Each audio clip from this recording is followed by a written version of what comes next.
Hello everyone, Radhe Radhe. Welcome back to study with Kunti ma'am. मैं हूं आपकी कुंती मैम और आज हम पढ़ने वाले हैं एक इम्पोर्टेंट टॉपिक। और वो इन टॉपिक है सीटेट से संबंधित, सीटेट का पीवाईक्यू क्वेश्चन, जिसे हम बिल्कुल आसान तरीक़ा से समझेंगे। तो चलिए बिना समय गंवाए शुरू करते हैं आज की अपनी पढ़ाई। और वो अपनी पढ़ाई है सीटेट क्लास। और सीटेट जो है आपको 6 to 8 जो साइंस का होगा एग्ज़ाम होता है, उसका पीवाईक्यू एक्सप्लेन करेंगे, जो पहले ही एग्ज़ामों में पूछ चुका है। और ये यदि आप देखे रहिएगा तो आपका जो है सितंबर मंथ में होने वाला एग्ज़ाम है, उसमें आपको हेल्पफुल होगा कि आखिर के किस तरह से क्वेश्चन जो है हर पार्ट से पूछा जाता है। तो पहला पार्ट जो रहेगा वो या तो आर्ट्स रहे या साइंस रहे, ये सभी के लिए जो सीडीपी पोर्शन रहेगा एक ही रहता है, क्वेश्चन एक ही रहता है, एक ही में सारा चीज़ दिया हुआ रहता है। 1 से 30 तक सभी आर्ट्स साइंस सेम ही रहेगा। उसके बाद जो 30 नंबर से पार्ट 2 लिखा रहेगा इंग्लिश में और भाग 2 लिखा रहेगा हिंदी में, वो साइंस वाले जो है 31 नंबर से 60 नंबर तक करते हैं। उसके बाद जैसे ही आर्ट्स फैकल्टी वाले रहेंगे तो पार्ट जहाँ 3 लिखा रहेगा वहाँ पे जो है 31 नंबर से क्वेश्चन से लेकर 90 तक रहेगा, उन लोग उस पोर्शन में जाएंगे। तो इस तरह से होता है। उसके बाद जैसे ही भाषा 1 चूज़ किया हुआ रहेगा, जिसका 1 हिंदी रहेगा, वो डायरेक्ट 91 से लेकर 20 तक पहुँचेंगे। और जिसका भाषा 1 में इंग्लिश चूज़ किया रहेगा वो 91 से 20 तक क्वेश्चन सॉल्व करेंगे। और फिर जिसका भाषा 2 में इंग्लिश रहेगा वो इंग्लिश पोर्शन में जो है वो क्या करेंगे 21 से 121 से लेकर 150 तक करेंगे। और जिसका भाषा 2 में क्या रहेगा हिंदी रहेगा वो भी क्या करेंगे 121 से 150 तक करेंगे। इस तरह से आपको उस जगह पे चूज करना रहेगा और वो आप पे डिपेंड करता है। तो चलिए ये सभी के लिए कॉमन रहेगा, हिंदी आर्ट्स हो या साइंस हो, 6 to 8 का है, ये 1 to 5 के लिए नहीं है। तो वो सभी ये कंपलसरी है, ये सॉल्व करेंगे। तो देखिए इंग्लिश में भी है, इंग्लिश वाले इंग्लिश में भी सॉल्व करेंगे। रीड द फ्लोइंग स्टेटमेंट, जो कि निम्नलिखित कथनों को पढ़ना है। और यहाँ है एसेसन और रीज़न दिया हुआ। देखिए अभिकथन एंड कार्य यहाँ है कि एक माध्यमिक विद्यालय की शिक्षिका अपनी कक्षा के छात्रों को बेहतर ढंग से समझाने के लिए उनके माता पिता के साथ नियमित संपर्क में रहती है। तो ये क्या सही बात है? हाँ बिल्कुल, ऐसा तो होनी चाहिए, तभी तो बच्चे को अच्छा से शिक्षा दे पाएंगे। और इसका कारण क्या है? समुदाय को यह निर्देशित करना चाहिए कि बच्चों को कैसे और क्या सिखाना है। नहीं, ये समुदाय पे डिपेंड नहीं करता है, ये वो नहीं करेंगे तो ये आपका गलत हो गया। तो ये क्या हो जाएगा इसमें? देखिए सेशन और रीज़न में तो ए तो सही है लेकिन आर गलत है। सॉरी, यहाँ क्या है? ए तो सही है लेकिन आर गलत है, तो ए हो जाएगा, ए नहीं होगा। फिर चलते हैं 2 नंबर में। 2 नंबर का भी इंग्लिश वाले इंग्लिश को देख लीजिएगा किस तरह से है। ये जो तो बहुत पुराना क्वेश्चन जिनके पास से लिए हैं उनको भी पता नहीं था, पूरा जैसे पर तैसे रखे हुए थे, जिसके कारण गंदा टाइप के थोड़ा लग रहा है। कोई बात नहीं, आपको पढ़ने से मतलब है। फिर ये शिक्षार्थियों की समस्या समाधान कौशलों को उन्नत करने के लिए शिक्षकों को खाली जगह में प्रोत्साहित करना चाहिए और शिक्षार्थियों के बीच क्या करना चाहिए? चिंतन को बढ़ावा देना चाहिए। तो यहाँ पे क्या हो जाएगा इस खाली जगह में? देखिए एक साथ पढ़ने, देखिए मौखिक शिक्षार्थियों के समस्या समाधान कौशलों को उन्नत करने के लिए शिक्षकों को मौखिकरण को क्या करनी चाहिए? प्रोत्साहित करना चाहिए और शिक्षार्थियों की क्या है? सादृश्यता चिंतन को बढ़ावा देना चाहिए। तो इस तरह से इसमें क्या हो जाएगा? 1 नंबर हो जाएगा। चलिए 3 नंबर चलते हैं। 3 में जो भी होंगे देख लीजिएगा, इसमें भी इंग्लिश भी दिया हुआ है। और इसका चलिए हिंदी में चलते हैं। तो हिंदी में क्या लिखा हुआ है कि अन्वेषण अधिगम में छात्रनी खोज में क्या होता है? अन्वेषण में तो क्या है? पूर्वाभास और विस्तारित अभ्यास के माध्यम से दुनिया में नई खोज करते हैं। ऐसा लग रहा है कि ये भी पॉजिटिव है, लेकिन पॉजिटिव में एप्रोप्रिएट को खोजना है। विचारों की खोज और हेरफेर के माध्यम से स्वयं के लिए जानकारी प्राप्त करना। फिर है विचारों की खोज और हेरफेर के माध्यम से दुनिया में लगातार नई खोज करते हैं। फिर पूर्वाभास विस्तृत अभ्यास के माध्यम से जानकारी प्राप्त करते हैं। तो यहाँ ऐसा लग रहा है कि तीनों के तीनों सही है, लेकिन यहाँ पे है विचारों की खोज और हेर फेर के माध्यम से स्वयं के लिए, ये दुनिया लगातार ये नहीं है, यहाँ स्वयं के लिए जानकारी प्राप्त करते हैं। तो ये जो 2 नंबर हो जाएगा, यही योग सही माना है, यही हो जाएगा, CBSE ने यही सही माना है। तो ये आपका 2 नंबर हो जाएगा। फिर यहाँ 4 का इंग्लिश वाले इंग्लिश भी देख लीजिएगा। यहाँ क्या है कि यह महसूस करते हैं कि वह विज्ञान कक्षा में ध्यान नहीं दे रहा है और इसलिए वह स्वयं क्या होता है संप्रत्यय को समझने में असमर्थ है। रमेश कक्षा में सबसे आगे बैठने का फैसला करता है ताकि वह ध्यान केंद्रित कर सके। रमेश सीखने की किस रणनीति का उपयोग कर रहा है? तो यहाँ क्या होगा, स्मृति सहायक होगा, दोहराव होगा, अधिसंज्ञान होगा, आलंबन होगा। तो ये मेटाकोग्नाइजेशन को कर रहा है, तो ये अधिसंज्ञान हो जाएगा 3 नंबर।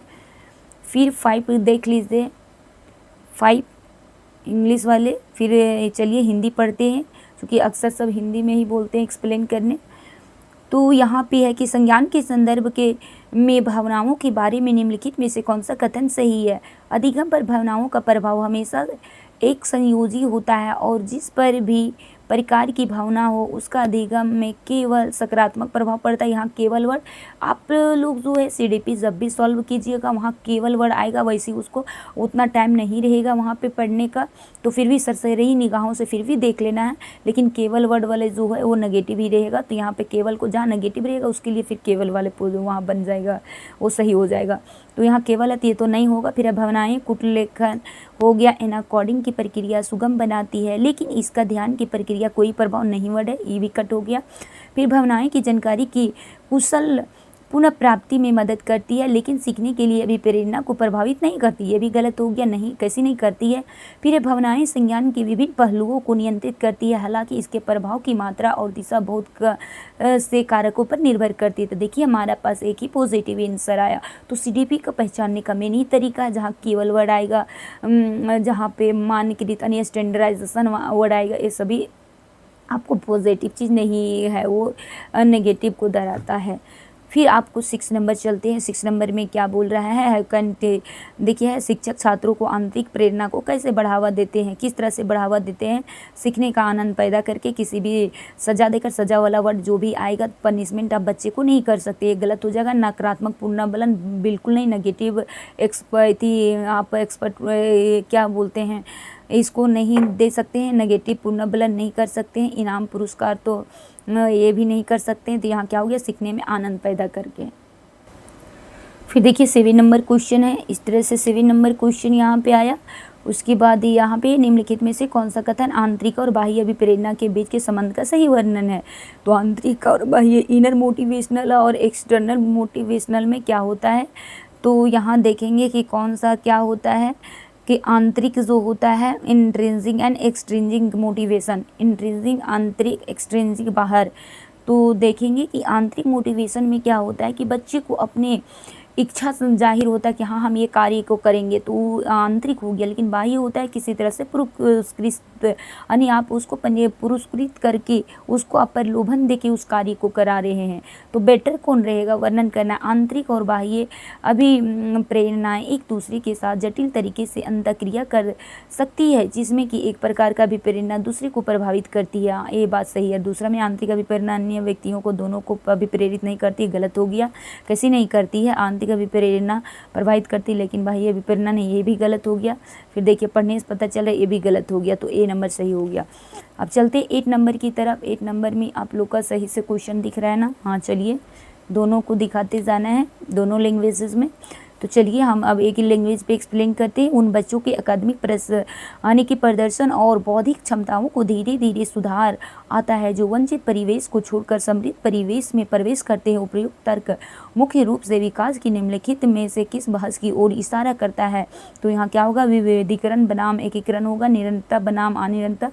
तो ये स्थिर बनाम वृद्धिशील, यानी कि इनटैटिव वर्सेस क्या होगा, इंक्रीमेंटल, ये हो जाएगा 3 नंबर इसमें हो जाएगा। स्थिरता बनाम ये होगा, आनुवांशिकता बनाम पर्यावरण ये नहीं होगा, हेरिडिटी वर्सेज इन्वायरमेंट ये नहीं होगा।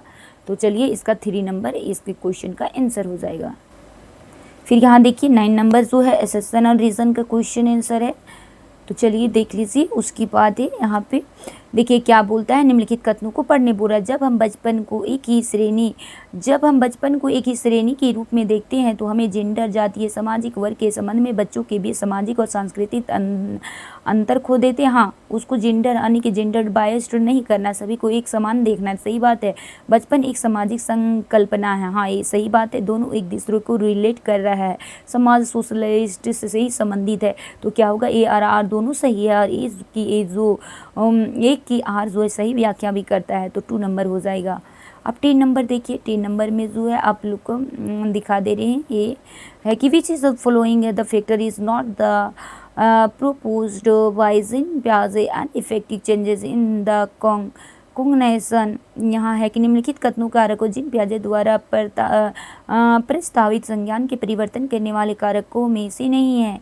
कौन कौन नहीं है, तो देखिए गतिविधि है, संतुलीकरण गतिविधि हो गया, जैविक परिपक्वता, और फिर है सांस्कृतिक उपकरण। तो कौन नहीं है, तो इसमें जो होता है जिन पियाजे के बारे में ये सभी आता है, बट ये जो है ये नहीं आएगा, ये लगाएगा वह कोहलवर के नैतिक सिद्धांत वाला में चला जाएगा, तो ये आपका जो है यही नहीं आएगा। फिर यहाँ 11 नंबर है, रीड द फॉलोइंग स्टेटमेंट। देखिए असर्शन एंड रीजन वाला आप लोग को अच्छी तरह से कर लेना है, ये क्वेश्चन आपको ज़्यादा देखने के लिए मिलेगा, जितना बार कीजिएगा कॉन्सेप्ट क्लियर रहेगा तो आपको उस समय आसानी लगेगा उसको सही आंसर को चूज करने में। तो क्या है, जिन पियाजे ने माना है कि सीखने की प्रक्रिया पूरी तरह से अनुवांशिक पर निर्भर है। क्या ये सही बात है, पूरी तरह अनुवांशिक पे निर्भर है? पूरी तरह तो नहीं होनी चाहिए। अब है कि विकास अनुवांशिक और पर्यावरण के बीच पारस्परिक क्रिया परिणाम होता, हाँ ये तो सही बात है। तो ये तो हमारा गलत टाइप के लग रहा था, ये तो क्या होता है, पियाजे ने सीखने की पूरी तरह अनुवांशिक पर निर्भर, हेरिडिटी पे नहीं है, तो दोनों तो गलत टाइप के लग रहा है। लेकिन यहाँ आयोग ने सभी चीज़ों को सही मान लिया, यानी कि कोई भी क्वेश्चन कोई भी किसी में भी 1 2 3 में दिया होगा ये सभी हो जाएगा, तो वहाँ पे सभी को क्या होगा, मार्क्स मिल जाता है इस तरह से। अब देखा जाएगा 12 नंबर में क्या बोल रहा है, अकॉर्डिंग टू जीन पियाजे when the children can not be handle and new experiences with in their existing cognitive structures they are experiences, and यहाँ खाली स्पेस में खाली जगह में क्या होगा, एंड द रिसोर्ट टू, यहाँ खाली जगह में भी क्या होगा, तो यहाँ बोला जा रहा है जीन पियाजे के अनुसार जब बच्चे अपने मौजूदा संज्ञान संरचनाओं के अनुसार नई अनुभव को नहीं समझ पाते हैं तो वे अनुभव करते हैं, खाली जगह का सहारा लेते हैं। क्या सहारा लेते हैं, तो खाली जगह में क्या होगा तब वे कर पाते हैं, अन्य संतुलन अनुभव करते हैं, और ये किसका सहारा लेते हैं, अनुकूलन का, तो असंतुलन में होगा डिसइक्विलिब्रियम एंड एडेप्टेशन का। उसके बाद 2 नंबर सही हो जाएगा उसका। अब चलते हैं 13 नंबर में है कि वाइल द पियाजे एंड व्यूज चिल्ड्रन एज, खाली जगह वाइगोत्स्की व्यूज चिल्ड्रन एज, मतलब कि यहाँ बोलना है कि वे जो होता है जहाँ पियाजे बच्चों को खाली जगह देखते हैं, वहीं वाइगोत्स्की किस तरह से बच्चों को देखते हैं, तो यहाँ जो है पियाजे बच्चों को विचार के सक्रिय रूप से क्या है फिर यानी कि कर्ता के रूप में देखते हैं, यानी एक्टिव के रूप में देखते हैं, और यहाँ पे जो वाइगोत्स्की है वहीं सामाजिक संदर्भ में सक्रिय रूप से देखते हैं, तो इस तरह से ये दोनों सही होगा। बाकी बात है निष्क्रिय लब बिल्कुल कट जाएगा, विचारों को संदर्भ निष्क्रिय वर्ड आया ये कट गया, फिर यहाँ विचारों को देखिए फटाफट करना रहेगा, तो यहाँ भी निष्क्रिय वर्ड लाता इसलिए, लेकिन दोनों में देखिए यहाँ पे 2 नंबर जो था सक्रिय था, यहाँ भी सक्रिय था, ये दोनों सही हो जाएगा इसलिए। फिर 14 नंबर देखिए कि लॉरेंस कोहलबर के सिद्धांत में नैतिक विकास की अवस्था में क्या निर्धारण के आधार पे क्या होगा, व्यक्ति की आयु हो जाएगा, व्यक्ति के द्वारा दिया गया उत्तर और उत्तर कुंदी के पक्ष में व्यक्ति होगा, व्यक्ति की अनुक्रिया में अंतर क्या होगा, अंतर्निहित तर्क हो जाएगा। अब सही विकल्प का चयन करना, सही क्या हो जाएगा, व्यक्ति की आयु पर तो कोई लेना देना नहीं है, तो व्यक्ति द्वारा दिया गया उत्तर चोरी के पक्ष या विपक्ष ये सही होगा, व्यक्ति की अनुक्रिया का अंतर्निहित, हाँ ये दोनों सही होगा बी और सी, तो इसीलिए यहाँ पे ए नंबर हो जाएगा। फिर देखिएगा 15 नंबर के लिए वाइगोत्स्की के अनुसार संज्ञानात्मक विकास का मायने क्या होता है, संज्ञानात्मक विकास योजना को सुसंगत पूर्णता संगठित करना नहीं होगा, मनोवैज्ञानिक उपकरणों का उपयोग महारत हासिल करना नहीं होगा, पर्यावरण अनुकूल ढलना नहीं होगा, संज्ञान द्वारा दृढ़ प्रतिक्रिया का पहचाना, ये बी नंबर सही हो जाएगा। फिर चलते 16 नंबर है according to Lev Vygotsky place and the is essential role of the helping learners and progresses through the zone of proximal development के बारे में जानेंगे। तो यहाँ है कि लेव वाइगोत्स्की के अनुसार शिक्षार्थी की समीप विकास के क्षेत्र के माध्यम से प्रगति में मदद करने में की खाली जगह में आवश्यक कोई भूमिका है, क्या है, तो ये अधिक जानकार अन्य है। तो यहाँ है मोर नॉलेजेबल एंड अदर, यानी कि जो व्यक्ति है वो अपने से ज़्यादा नॉलेज, जिनके पास यानी कि अपनी सहपाठी यदि है उनसे ज़्यादा नॉलेज है, यदि क्लास 6 के विद्यार्थी यदि 7 वाले जान रहे हैं 6 की चीज़ें, अच्छे बच्चे हैं, टैलेंटेड है, तो उससे आराम से अपने से बड़े से हेल्प ले सकते हैं। टीचर तो है ही है उनके लिए नॉलेजेबल। फिर यहाँ 17 नंबर है, देखिए हार्वर्ड गार्डनर का जो है प्रपोज्ड दैट इंटेलिजेंस, यानी हार्वर्ड गार्डनर का प्रस्तावित क्या किया था, क्या बुद्धि, उसके बारे में जानेंगे क्या क्या था। तो मुख्य रूप से भावनात्मक अधिगम के बारे में, यानी क्या होता है, बारे में होती है, गलत है।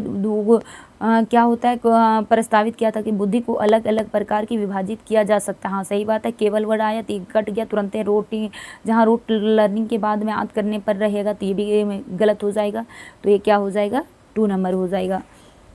फिर यहाँ पे देखिए 18 नंबर बोथ लैंग्वेजेस में क्वेश्चन दिया गया हर जगह। प्रगतिशील शिक्षा क्या होता है, प्रोग्रेसिव एजुकेशन के बारे में जानना है, व्हाट इज़ प्रोग्रेसिव एजुकेशन। तो शिक्षण का एक तरीका जो कक्षा में प्रौद्योगिक और मल्टीमीडिया को अधिकतम उपयोग पर जोर देता नहीं, ऐसा तो नहीं होनी चाहिए। कक्षा में शिक्षक को प्रति एक दृष्टिकोण और अनुशासन, रट्टा मारने पर, ये रट्टा वाला जहाँ आएगा कट कर देना है। शिक्षक के प्रति दृष्टिकोण जो व्यक्तिगत शिक्षा छात्र केंद्रित कक्षाओं पर जोड़ता है, जहाँ चाइल्ड सेंटर्ड आएगा वो आपके लिए पॉजिटिव हो जाएगा, टीचर सेंटर्ड आएगा वो भी नेगेटिव आ जाएगा। तो ये जो 3 नंबर है ये सही है क्वेश्चन के आंसर। फिर 19 नंबर में चलिए, 19 नंबर में क्या बोलता है, यहाँ भी एक्सेप्शन एंड रीज़न वाले है, अभिकथन एंड कारक वाले। तो है निम्नलिखित कथनों को पढ़ना है। माध्यमिक विद्यालय में लड़कियों अक्सर चुप रहती हैं और कक्षा की चर्चाओं में उनके गैर भागीदारी हो सकती है। नहीं, ऐसा तो नहीं होता है। लड़कियां चुप क्यों रहेगी, ऐसा नहीं है कि लड़कों का सिर्फ बोलने का अधिकार है, लड़कियां भी पढ़ती हैं, लड़कियां भी हर फील्ड में भी देखा जाए तो आगे। तो ये गलत चीज़ निकल गया। आनुवांशिक बनावट को देखते हुए लड़कियां माध्यमिक विद्यालयों में चुनौतीपूर्ण पाठ्यक्रम में समझाने में उसका सामना करने में सक्षम नहीं है। नहीं, सक्षम कैसे नहीं है, ऐसी बात नहीं है कि वो लड़कियाँ तो उसको नॉलेज नहीं है। तो दोनों चीज़ क्या हुआ, गलत हो गया। इसीलिए एक्सेप्शन एंड रीजन दोनों क्या हो गया, गलत हो गया। तो ये आपका ए नंबर हो जाएगा। फिर 20 नंबर देखिए क्या बोलता है, nature the assessment should be and खाली जगह and assessment text should be. ये होता है मूल्यांकन की प्रकृति होनी चाहिए और मूल्यांकन का कार्य क्या होना चाहिए है, वस्तुनिष्ठ और प्रमाणिक होनी चाहिए। स्टैंडर्डाइजेशन नहीं, ये तो नहीं होगा। वस्तुनिष्ठ मानकीकृत, ये भी ऑथेंटिक, प्रमाणिक तो होनी चाहिए ऑथेंटिक, लेकिन दोनों चीज़ हमको सही है। वस्तुनिष्ठ सिर्फ नहीं होनी चाहिए, ऑथेंटिक तो होनी चाहिए। तो यहाँ देखिए ये क्वेश्चन 2 में है, गतिशील होनी चाहिए एंड प्रमाणिक ऑथेंटिक होनी चाहिए। तो ये 2 नंबर सही हो जाएगा। गतिशील और मानकीकृत, जहाँ मानकीकृत वर्ड आएगा ये जो है सीटेड CDP के लिए नेगेटिव वर्ड चला जाता है। स्टैंडर्डाइजेशन नहीं होनी चाहिए, ये फ्लेक्सिबल भी होनी चाहिए, लचीलापन भी। अब 21 में देखते हैं, read the following statement, exception and reason, ये वाला भी है। तो देखिए इसका जो है पढ़ते निम्नलिखित को पढ़ना है। अभिकथन क्या है कि ऐसा उपयुक्त माना जाता है कि अधिगम के लिए आकलन करते समय मानकीकृत परीक्षणों पर निर्भर नहीं करना चाहिए। हाँ सही बात है। यानी कि क्या होनी चाहिए, स्टैंडर्डाइजेशन पे उतना भी ध्यान नहीं देना चाहिए जब ये करे परीक्षण कर रहे हैं, ऑब्जर्वेशन कर रहे हैं। फिर कारण है कि निष्पक्ष संदर्भित परीक्षण को प्राप्त अंगों की तुलना में एक निर्धारित प्रदर्शन मानक से मानी जाती है। तो ऐसा तो दोनों तो है, लेकिन एक दूसरे को, हाँ ये भी होता है, लेकिन एक दूसरे को सही व्याख्या नहीं कर रहा है। तो यहाँ क्या हो जाएगा, ARR दोनों सही है, लेकिन ए की आर सही व्याख्या नहीं कर रहा है, इसलिए ये 3 नंबर हो जाएगा। अब 22 नंबर की तरफ चलते। 22 नंबर में क्या बोलता है, which of the following is an example of question that the promote analytic skill and the students ये देखेंगे कि निम्नलिखित में से कौन सा इस प्रश्न का उदाहरण है जो छात्रों को विश्लेषणात्मक कौशल को बढ़ावा देता है। तो कौन हो जाएगा, पाठ्य पुस्तक में दिए गई स्तनधारियों के कुछ उदाहरण तथा कुछ गैर स्तनधारी से हो जाएगा, नहीं उतना इंपॉर्टेंट नहीं है, लग तो रहा है लेकिन उसके बेटर है, हाँ मिल जाएगा। एक स्तनपायी की परिभाषा क्या, नहीं ये भी नहीं होगा। स्तनधारियों की प्रमुख लक्षणों की व्याख्या करने से नहीं होगा। स्तनधारियों ने अपने को वातावरण के लिए कैसे अनुकूलित करते हैं, हाँ देखिए ये जितना भी रहेगा डे टू डे लाइफ से संबंधित रहेगा और वो इन्वायरमेंट पे ज़्यादा रहेगा फोकस्ड, तो वो सबसे बेस्ट ऑप्शन रहेगा, तो ये 4 नंबर हो जाएगा। तो यहाँ 23 नंबर में भी देखिए ये भी एक्सेप्शन रीजन है, आप लोग को भी हम बार बार बोल रहे हैं, इसको थोड़ा ध्यान दे लीजिएगा। निम्नलिखित कथनों को पढ़ना है। विकथन क्या है, एक ऐसा समावेशी कक्षा जिसमें विवेदित निर्देश का पालन नहीं करती है, तो हाँ ये तो सही है, नहीं होनी चाहिए। समावेशी में जो रहेगा क्या रहेगा, समावेशी शिक्षा जो भी रहेगा इंक्लूसिव एजुकेशन में। फिर है कि समावेशन एक नीति है जो एक जैसे सीखने के लक्ष्यों, रणनीतियों, मूल्यांकन गतिविधियों में समान अवसर पर जोड़ते नहीं, एक जैसा नहीं होनी चाहिए। बच्चे भी हर तरह के आपके स्कूल में आएंगे तो ऐसा तो नहीं होनी चाहिए, तो ये तो सही है लेकिन आर गलत है, इसीलिए 4 नंबर हो जाएगा। फिर 24 में चलते, 24 क्या बोल रहा है, 24 में देखिए इंग्लिश वाले इंग्लिश में, हिंदी व्यक्ति सूत्र प्रथम भाषा का उपयोग करते हैं, जैसे अधिगम अक्षम छात्रों को बजाय अधिगम अक्षमताओं वाले छात्र के संबोधन का क्या करता है, उपयोग करना होता है। तो क्या हो, अक्षम लोगों की सही पहचान और नामकीकरण में बाधक, गलत बात है। अक्षम को जो ये रट्टा खत्म हो जाएगा, यहीं पे कट कर दीजिएगा। समावेशन में जो होता है मानवाधिकार दृष्टिकोण का अनुरूप है, सही है। ये है चिकित्सक मॉडल, जोर पर देना नहीं, तो ये क्या हो जाएगा आपका, इसलिए यहाँ पे 3 नंबर इस क्वेश्चन के लिए सही हो जाएगा आंसर। स्लीपी रहेगा, थोड़ा आपको मेंटली जो है मेंटली लॉजिकल थिंकिंग का खेल रहेगा, एकदम अच्छी तरह से समझना होगा। ऐसी मानने ऐसा लगेगा कि नहीं ये सभी चीज़ होगा, लेकिन अप्रोप्रिएट आंसर में पहुंचना है। दृष्टिबाधित बच्चों को जरूरत को पूरा करने के लिए सहायक तकनीकी उपकरणों का उदाहरण में क्या शामिल है, वैकल्पिक कंप्यूटर इनपुट, ब्रेल एबॉसर का प्रदर्शन है, वाक पहचान सॉफ्टवेयर, भाषण से पाठ, सांकेतिक भाषा का प्रयोग होगा। अब यहाँ में से सही कौन होगा उसको जानना है। तो आपका जो हो वैकल्पिक कंप्यूटर इनपुट उपकरण ये तो होनी ही चाहिए, जो सहायक तकनीकी का हेल्प करते दृष्टिबाधित बच्चों के लिए। बी में क्या है, ब्रेल एम्बॉसर और प्रदर्शक, ये भी तो होना ही चाहिए, बी भी हो जाएगा। सी में क्या है, वाक पहचान सॉफ्टवेयर भाषा पाठ, ये भी जो है सी नंबर भी होना चाहिए। क्या डी है, सांकेतिक भाषा का प्रयोग, उसको जो होता है दृष्टिबाधित वो देख ही नहीं सकता है, तो सांकेतिक प्रयोग करके क्या करेगा, तो ये आपका जो है 2 नंबर है, ये हो जाएगा। फिर 26 पर चलते, 26 में क्या बोल रहा है क्वेश्चन वो देखते हैं। किस्वलीनता वाले विद्यार्थी के समावेशन का समर्थन करने के लिए कैसा उपयुक्त माना जाता है, कि कैसा माना जाता है, ठोस शाब्दिक और सुसंगत भाषा का प्रयोग करना चाहिए, हाँ ये तो सही मिल गया। बट और देखते हैं, दृष्टि संबंधी मदद और संकेत देने से बचना चाहिए, ऐसा तो नहीं होनी चाहिए। फिर कक्षा के वातावरण ऐसा बनाना चाहिए कि विद्यार्थी अति उत्तेजक रहे, ये भी तो पॉजिटिव लग रहा है, लेकिन देखते हैं अच्छी दिनचर्या का प्रयोग करते हुए अव्यवस्थित आ गया, कट हो गया, ठोस शाब्दिक और सुसंगत भाषा का प्रयोग करना चाहिए। इससे भी बेटर आपको क्या मिल गया है यहाँ पे, यहाँ ज़्यादा उत्तेजित, अति उत्तेजित, हद से ज़्यादा रहेगा फिर गलती कर जाएगा, तो इसीलिए ए नंबर सही है, इसको सीबीएसई ने माना है। फिर 27 में क्या है, 27 में जानना है कि क्या है कि in order to the address this the needs of the talented and the creative children in the classroom it is important to है, कक्षा में प्रतिभाशाली और रचनात्मक बच्चों की ज़रूरतों को पूरा करने के लिए महत्वपूर्ण क्या होता है, तो भावनात्मक आवश्यकताओं की बजाय उनके संज्ञानात्मक आवश्यकताओं को प्रधानता दे, नहीं ऐसा नहीं होनी चाहिए। उन्हें सीखने की प्रक्रिया में व्यस्त रखें और उनकी दिलचस्पी बनाए रखें, हाँ ये तो पॉजिटिव बात है, ये भी है। बट इसके कंपेरिजन में ज़्यादा ये लग रहा है उन्हें विस्तृत स्पष्ट निर्देशन प्रदान, नहीं ये तो नहीं हुआ। सुनिश्चित करें कि वे अपने साथियों की तुलना वगैरह कुछ नहीं करना है। कंपेरिजन चूँकि हर बच्चे अपने आप में जो है बेटर रहता है, यदि कोई पढ़ने में है तो हो सकता है वो अदर दूसरे व्यक्ति जो पढ़ने में ठीक नहीं है बच्चे, वो अदर हो सकता है फील्ड में बेटर हो, तो बच्चे में बिल्कुल कंपेरिजन तो करना ही नहीं है, ना ही कम्पिटेटिव वाला भावना उसमें उत्पन्न करना है। जहाँ हो तक हो सके उसे स्केप फोल्डिंग देने का कार्य करना है। फिर 28 नंबर में क्या बोल रहा है, teacher should we deal with the failure और स्टूडेंट इन द क्लासरूम है, कक्षाओं में असफलता से शिक्षिकाओं को किस प्रकार से निपटाना चाहिए, यानी बच्चे असफल हो रहे हैं तो किस तरह से बच्चों को क्या करेंगे, हेल्प करेंगे। तो क्या करेंगे, छात्रों की जाति की पहचान करके उनके माता पिता को घर के अतिरिक्त सहायता प्रदान करने के लिए, यानी कि बच्चों के माता पिता के बोलेंगे कि आपका बच्चा कमज़ोर है, आप उसे ध्यान दीजिए, नहीं वो तो उसके माता पिता दी उतना करते तो फिर स्कूल क्यों भेजते। तो स्कूल के टीचर की रिस्पॉन्सिबिलिटी होती है। तो ऐसा तो हम नहीं करेंगे, अपने खुद के शैक्षणिक रणनीतियों का आलोचनात्मक परीक्षण करेंगे। हाँ, आप अपनी रणनीतियों को अपना सकते हैं कि ये बच्चे को इससे समझ में नहीं आया तो फिर कौन सी रणनीति को अपनाएंगे जिससे बच्चे को समझ में आएगा। अपनी खुद को अनुत्तीर्ण छात्रों को सुधार में अत्यधिक सुधार करें, नहीं वैसी तो नहीं होगा, उतना भी आप कठोर से पेश आइएगा फिर और दिक्कत हो जाएगा। फिर है बुद्धि का आकलन करने के लिए अनुत्तीर्ण छात्रों के लिए मानकीकृत तो बिल्कुल नहीं, स्टैंडर्डाइजेशन को बिल्कुल प्रयोग नहीं करना है, तो इसीलिए आपका 2 नंबर हो जाएगा। अब देखिए 29 में चलते हैं, क्या बोल रहा है यहाँ है कि what is the role of period knowledge in the constructive learner, ये संरचनावादी जो है अधिगम के पूर्व ज्ञान की भूमिका क्या है ये जानना है। तो इसका क्या होता है, पूर्व ज्ञान केवल वर्ड जहाँ आएगा समझिए कि नेगेटिव को ही रिप्रेजेंट कर रहा है। ये CDP में पहचानने का मेन तरीका होता है। तो पूरा थोड़ा सा फिर भी देख लेना है, तो नहीं ये तो क्या है नहीं होगा। फिर पूर्व ज्ञान सीखने की प्रक्रिया बाधा बन सकता नहीं, ये तो बाधा जैसे आया ये भी खत्म हो गया, ये नहीं होगा।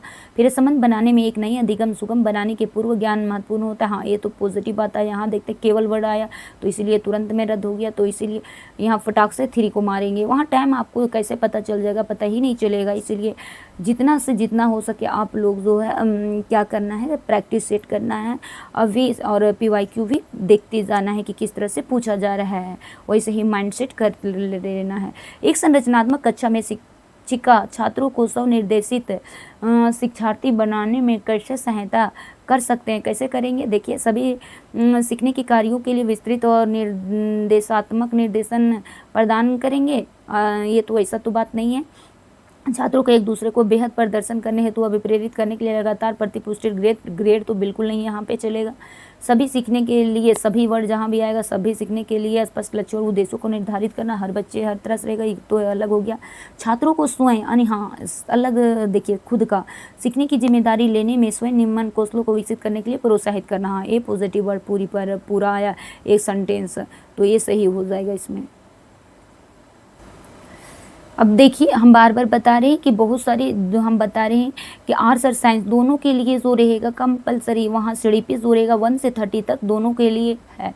लेकिन यहाँ पे बहुत सारे क्या होता है कि कभी साइंस वाले को तो तुरंत में यहाँ सामने मिल जाता है तो चलते बनेंगे, लेकिन आर्ट्स वाले क्या होते हैं साइंस में आके और जो मन करता है मारना चालू कर देते हैं। तो ऐसी बात नहीं है कि देखिए यहीं पे जो है आपका भाग 2 जो है साइंस वाले के लिए दिया हुआ है 31 से, लेकिन आर्ट्स वाले को देखिए आपको भाग 3 में जाना है और वहाँ भी उन लोग को 31 नंबर क्वेश्चन मिल जाएगा। ये साइंस पोर्शन के लिए दिया हुआ है, लेकिन आपको भाग पर एथी करना है, भाग 2 वाले साइंस के लिए रहेगा। और जैसे ही यहीं आगे बढ़ेंगे भाग 3 देखिए आपको यहीं पे नज़र आ रहे हैं। देखिए भाग 3 है, पार्ट 3 भाग 3, और ये भी यहाँ भी 31 नज़र आ रहा है। तो जो भी आर्ट्स के स्टूडेंट रहेंगे वो इसको देखेंगे, यहाँ से स्टार्टिंग करेंगे।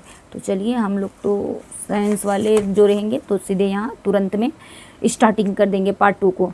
तो यहाँ पे क्या पूछा जा रहा है वो देखिए, और ये तो हम अभी आप लोग को खाली बस दिखा रहे हैं किस तरह से आपका क्वेश्चन आएगा और आप लोग को अपने से सॉल्व करके देखना है, खाली कौन सही है बस वहीं तक हम बताएंगे, क्योंकि वीडियो फिर बहुत लंबा चला जाएगा।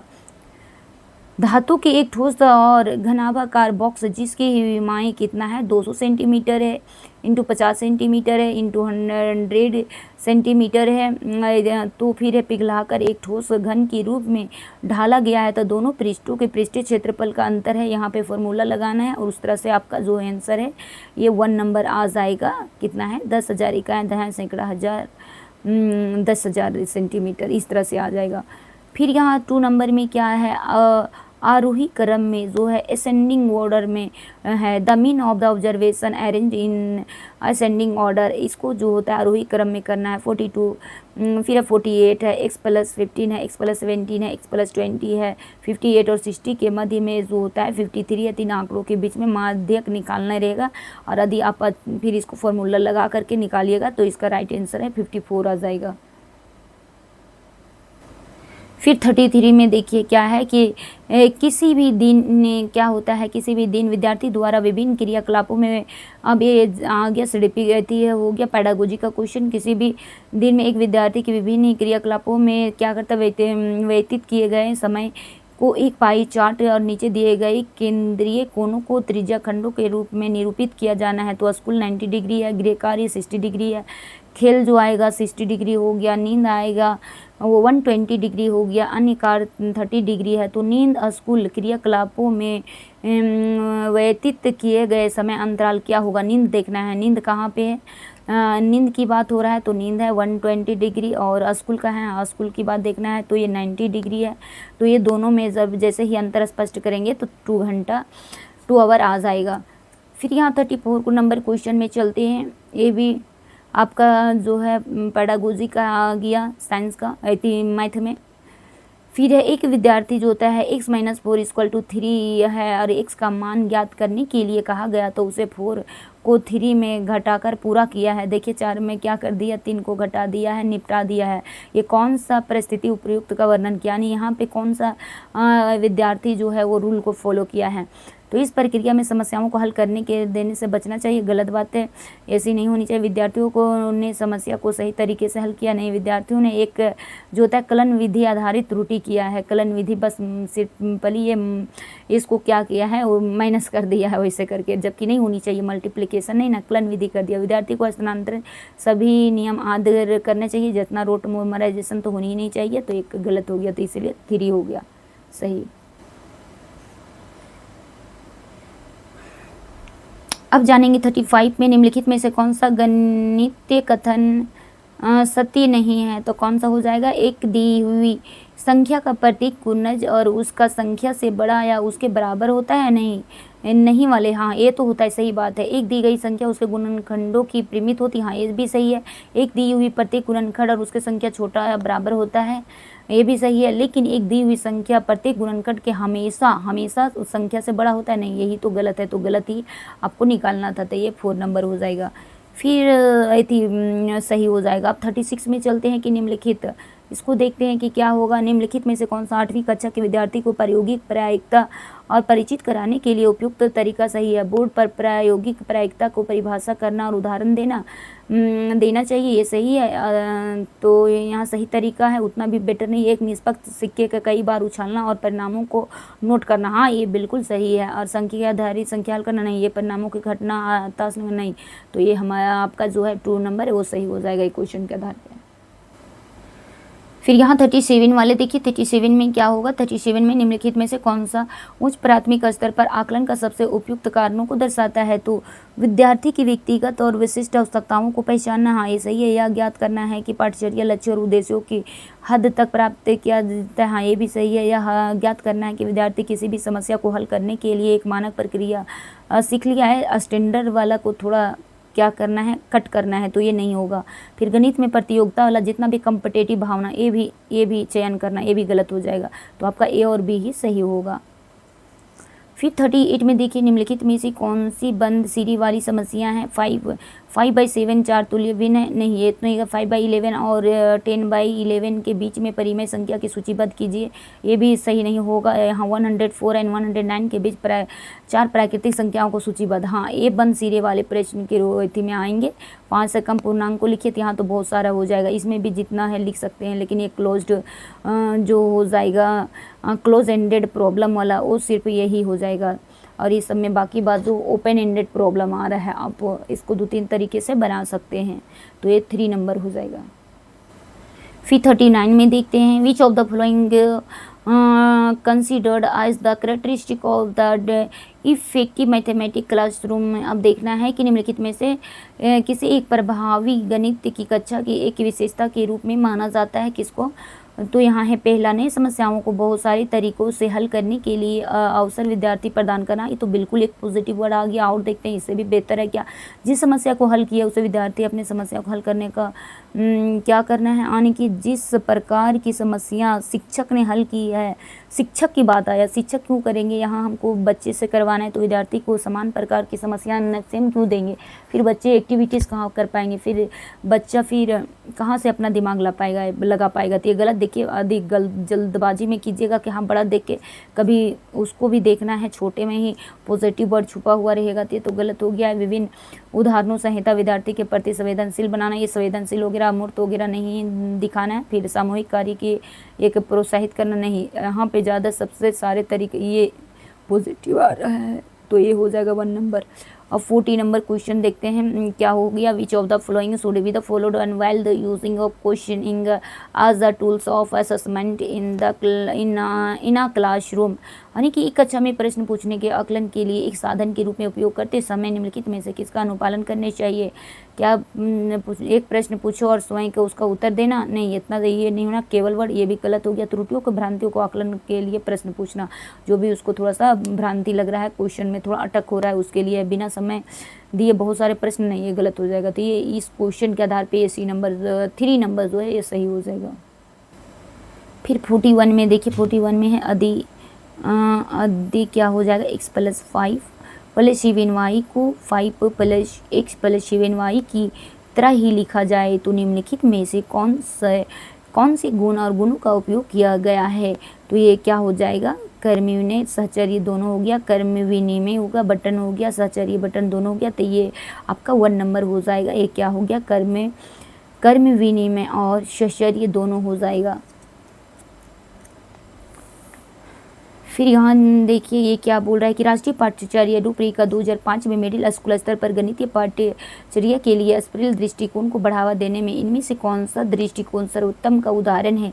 क्या होगा, कठिनाई को बढ़ती क्रम और अवधारणाओं को शामिल करते हुए पढ़ाई की अवधारणाओं को संक्षिप्त रूप से पूर्वालोकन करना होगा, कि या तो प्रत्येक ग्रेड पर विभिन्न अवधारणाओं को शामिल करना होगा, या तो अवधारणाओं को शामिल ग्रेड दोहराई जाती है, ये सब कठिन स्तर, ये सब बिल्कुल नहीं होगा। 1 नंबर ये होगा आपका, सही हो जाएगा।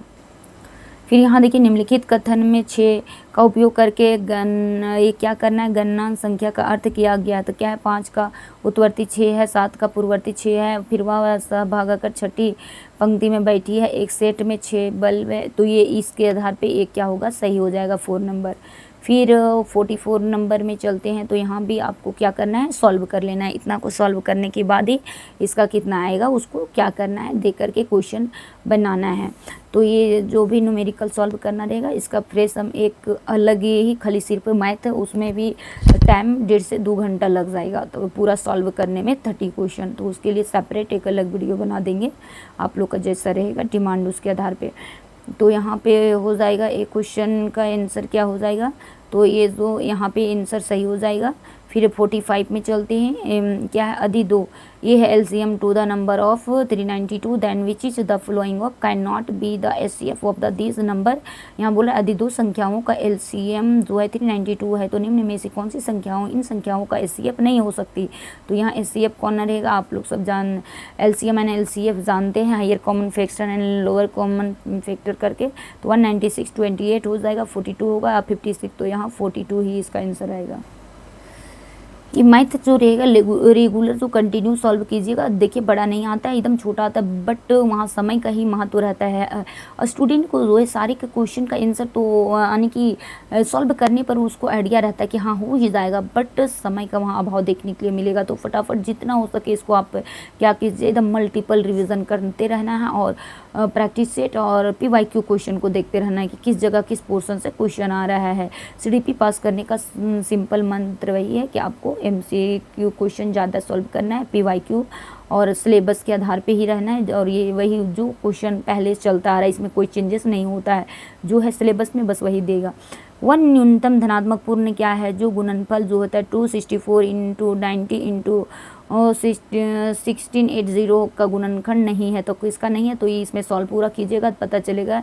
ये 15 भी, 12 भी, 14 भी है, लेकिन 13 नहीं आएगा। अब आगे चलते 47 में, if A and B represent and, अब देखना यदि ए और बी अंकों की निरूपित करते हैं। देखिए तो ये तो बहुत सिंपल है, इसको आपको सॉल्व करना रहेगा। तो यहाँ ए क्या रखेंगे कि यहाँ पे 0 आएगा, तो एक यदि हम 8 रख देंगे तो कितना हो गया, 25 8 40, 40 के 0 हो जाएगा, हाथ में 4 आ जाएगा। और बी जगह कहाँ क्या रखेंगे, 9 रखेंगे, तो 9 5 45, 45 हो जाएगा। और 45 और 4 कितना हो गया, 50 हो जाएगा। तो जो उसका 0 हाथ में कितना हो गया, 5 हो गया। फिर ए नंबर पे क्या रख देंगे, तो यहाँ ए नंबर पे 8 रखेंगे, 25 80 40 और 4 44।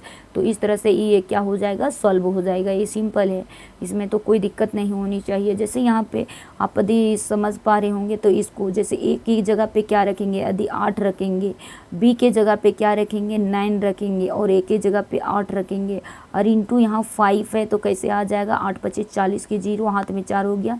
फिर 9 5 45, 45 और 4 कितना हो जाता है, तो 49 हो गया, 49 के 9 हो गया, और हाथ में 4 हो गया, 8 25 40 और 4 कितना हो जाएगा, 44। तो इस तरह से आंसर आ जाएगा। तो यहाँ पे एक जगह पे क्या रखेंगे जो कि यहाँ पे आ जाएगा, तो देखिए इस तरह से रखने पर ये आ जाएगा। फिर यहाँ आगे चलते हैं, यदि x वह न्यूनतम संख्या है जिसे 77 51 से घटाने पर वह पूर्ण वर्ग बन जाता है, तो 3x - 5 मान लिया है। तो इसको सॉल्व करने पर ये थोड़ा ज़्यादा नहीं, थोड़ा सा लंबा जाएगा और 16 हो जाएगा। फिर यहाँ पे देखिए कि व्यंजक 5x - 3y 6x + 5y है, -3x + 7y है, 4x - 5y है। तो x y का गुणनांक जो है क्या देखने के लिए मिलेगा, तो यहाँ पे जैसे ही इसको पूरा सॉल्व कीजिएगा तो -6x का आंसर आ जाएगा। उसी तरह से यहाँ 50 वाला में कोई क्या देखने के लिए मिलेगा, तो इसमें जो है 81x² - 12 126x y + 949y का स्क्वायर -5x + 3y का स्क्वायर, ये गुणनखंडों में से एक गुणनखंड है। तो कौन इसका आंसर, इसका भी सॉल्व कीजिएगा तो यहाँ पे 7x - 2y आ जाएगा। फिर 51 वाला में चलेंगे, तो यहाँ 7x - 1 है बटा 4 है, -1/7 है, 2x - 1 - x बटा 2 है। इसको जब सॉल्व कीजिएगा यहाँ पे तो इसका मान क्या आएगा, तो इसमें भी इसका जो मान है 3/2 आ जाएगा। फिर 52 वाला में देखिएगा कि एक व्यक्ति क्या करा, एक व्यक्ति ने 2 वस्तुओं ए एंड बी तथा प्रत्येक को जो होता है 348 में बेचता है। वस्तु ए को उसे 20% लाभ पर, वस्तु बी को यानी 13% हानि हुई है। तो पूरे लेन देन लाभ पर क्या होगा, तो यहाँ पे भी जो है इसका फॉर्मूला लगा देना है। देखिएगा इसका भी आंसर 6 आ जाएगा। फिर यहाँ देखिए 53 नंबर में क्या बोल रहा है, 16 जो हज़ार की जो होता है धनराशि है, ये 2.1/3 वर्ष में जो 15% की दर से जो होता है x है, जबकि यहाँ x का ही मान क्या करना, निकालना है। तो पूरी निकालने पर इसका आ जाएगा 22,218, इतना आंसर ये हो जाएगा। फिर यहाँ है 2 पूरक कोणों का अंत 40 डिग्री है, यदि सबसे छोटा y है तो 2i + 50 डिग्री का मान क्या हो जाएगा, तो इसमें इसका वैल्यू जो है 65 डिग्री आ जाएगा सॉल्व करने पर। फिर निम्नलिखित आकृतियों में से किसमें जो होता है सममित रेखाओं की संख्या बराबर नहीं है, किसमें नहीं नज़र आ रहा है, पतंग और समद्विबाहु में तो आ जाएगा। फिर है समद्विबाहु त्रिभुज और पतंग आ जाएगा, आयत और समद्विबाहु इसमें भी आएगा, लेकिन किस में नहीं आएगा, पतंग और समांतर चतुर्भुज में, इसी में नहीं आएगा। तो ये हो जाएगा 3 नंबर। फिर 56 में चलते हैं कि किसी क्या होगा, किसी त्रिभुज का PQR की भुजा QR पर इस एक बिंदु पर इस प्रकार स्थित है कि PS परपेंडिकुलर QR है और PS का जो होता है QPR का द्विभाजक होता है। तो निम्नलिखित में से कौन सा कथन सत्य हो जाएगा, तो एंगल PQS सर्वांगसम एंगल PRS है। तो इसका इस तरह से आप सॉल्व किए होंगे 8 क्लास में, तो इस तरह से इसका 3 जो है क्वेश्चन का 3 आंसर सही हो जाएगा। मैथ में आप लोग को हम सॉल्व नहीं कर रहे हैं, बस दिखा रहे हैं क्वेश्चन का पैटर्न, आप लोग आराम से बैठ के इसको सॉल्व कीजिएगा। निम्नलिखित में से कि उस त्रिभुज के जो होता है तीसरी भुजा की लंबाई हो सकती है जिसकी भुजा की लंबाई है 19 सेंटीमीटर 15 सेंटीमीटर, इसे भी सॉल्व करने पर 33 सेंटीमीटर आ जाएगा। फिर है किसी भी 58 क्वेश्चन में किसी भी चतुर्भुज में ABCD कोण है, तो ABC and D क्रमशः है 3x - 10 डिग्री और x + 30 डिग्री है, और 2x प्लस 30 डिग्री है और 2x माइनस 30 डिग्री है तो यह मान चतुर्भुज होगा। तो इसमें यानी ये सब देखने पर क्या लग रहा है, क्या होनी चाहिए, तो ये हो जाएगा समलंब रहेगा। समलंब मानी कि ट्रेपेजियम आएगा, पैरेललोग्राम नहीं रहेगा, ट्रेपेजियम आएगा, समलंब होगा। फिर यहाँ पे आएगा, आप लोग को क्वेश्चन का पैटर्न दिखा रहे हैं कि किस तरह से क्वेश्चन में आएगा, उसी को ज़्यादा उस पोर्शन से ज़्यादा रिवीजन करना है। फिर 59 में क्या आएगा, भुजाओं 24 सेंटीमीटर, 45 सेंटीमीटर, 51 सेंटीमीटर वाले त्रिभुज का क्षेत्रफल 45 सेंटीमीटर लंबाई वाले आयताकार के क्षेत्रफल के बराबर है, तब उसका आयत का परिमाप क्या होगा। तो पूरे सॉल्व करने पर 114 सेंटीमीटर आ जाएगा। फिर 60 में क्या आ जाएगा, 60 में आएगा 16 सेंटीमीटर व्यास वाली एक वृत्ताकार शीट को 6 सेंटीमीटर की त्रिज्या का एक वृत्ताकार में काट लिया जाता है, वह शीट का क्षेत्रफल सेंटीमीटर स्क्वायर में, तो पाई = 22/7 का उपयोग करना है, क्या हो जाएगा 44 हो जाएगा, 176 हो जाएगा। तो ये पूरी क्या होगा 88 आ जाएगा इसका सॉल्व करने पर। 31 से 60 तक देखे थे। इस जो आपका मैथ में पैडागोजी भी दिया हुआ था, मैथ का पैडागोजी, और इसका को सॉल्व करने के लिए क्वेश्चन 30 देखें। अब चलेंगे साइंस के लिए। अब साइंस में देखेंगे क्या है।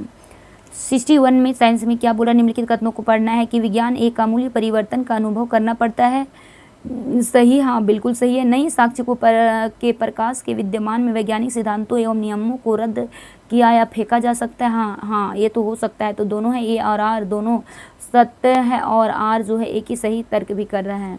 अब 62 में चलिए आप लोग। 62 में क्या पूछा जा रहा है कि सृजनात्मक को विकसित करने के लिए एक शिक्षक द्वारा निम्नलिखित में से किन पर बल दिया जाना चाहिए। पूछताछ और यानी कि प्रश्न एवं अन्वेषण खोज के कार्यों को विद्यार्थियों को संलग्न करें। हाँ ये भी सही बात है। विद्यार्थियों को कार्य उन्मूलन के समय गलत उत्तरों को उजागर करना, प्रकाश डालना है। तो ये भी तो उतना इम्पोर्टेंट तो नहीं है। विद्यार्थियों को मूल्यांकन भय मुक्त होकर कार्य करने के लिए प्रेरित करें। हाँ उसे बोलना है कि आपको डरने की ज़रूरत नहीं है, ये भी तो सही है। लेकिन देखिए ऑप्शन के आधार पर क्या रहता है, तो यानी कि बिल्कुल तनाव मुक्त वाली वातावरण नहीं होनी चाहिए। विद्यार्थियों के सभी पाठ्य प्रश्नों को उत्तर ज्ञात करने के लिए प्रेरित करना नहीं है। ऐसा नहीं है कि अगर जो नहीं कर पाएगा तो फिर दिक्कत होगा, तो इसके तो लग रहा है कि सभी है, लेकिन ये सभी में से सबसे बेस्ट जो है ए और सी है। तो ए और सी सही हो जाएगा। तो ये 4 नंबर है। अब 63 में चलते यहाँ है। विज्ञान कक्षा के दौरान शिक्षिका अपने विद्यार्थी के साथ साझा करती है कि विद्युत बल्ब का आविष्कार का श्रेय सामान्यतः थॉमस अल्वा एडिसन को दिया गया और उससे पहले भी अन्य ने इस प्रकार का काम किया है कि असफल रहे। शिक्षिका का उपयुक्त उदाहरण में विषय को सूचित किया है। देखिए आप लोग यहाँ भी पैसेज के फॉर्म में आपको साइंस में दिया हुआ रहेगा, तो इसीलिए देख लेना है।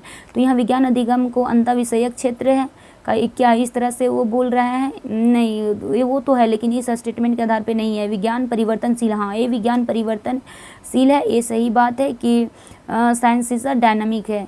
विज्ञान एक सामूहिक उद्यम है, तो ये science is a collective enterprise, हाँ ये भी सही है। विज्ञान संशयवाद यानी स्केप्टिसिज्म को बढ़ावा देता है, तो इसके आधार पे यानी कि बी और सी ही सही हो जाएगा। ये भी तो सही है, लेकिन इस जगह पे सही नहीं बैठ रहा है, तो ये 2 नंबर हो जाएगा। फिर 64 में चलते। 64 क्या बोल रहा है, क्यों वैज्ञानिक प्रणालियों के व्यवहार विश्लेषण करने के लिए वैज्ञानिक प्रतिरूपों का उपयोग करते हैं। क्यों करते हैं, तो प्रतिरूप परिकल्पना को नहीं परख सकता है। प्रतिरूपण के लिए किसी यंत्र की आवश्यकता नहीं होती है, पर तो ये गलत है।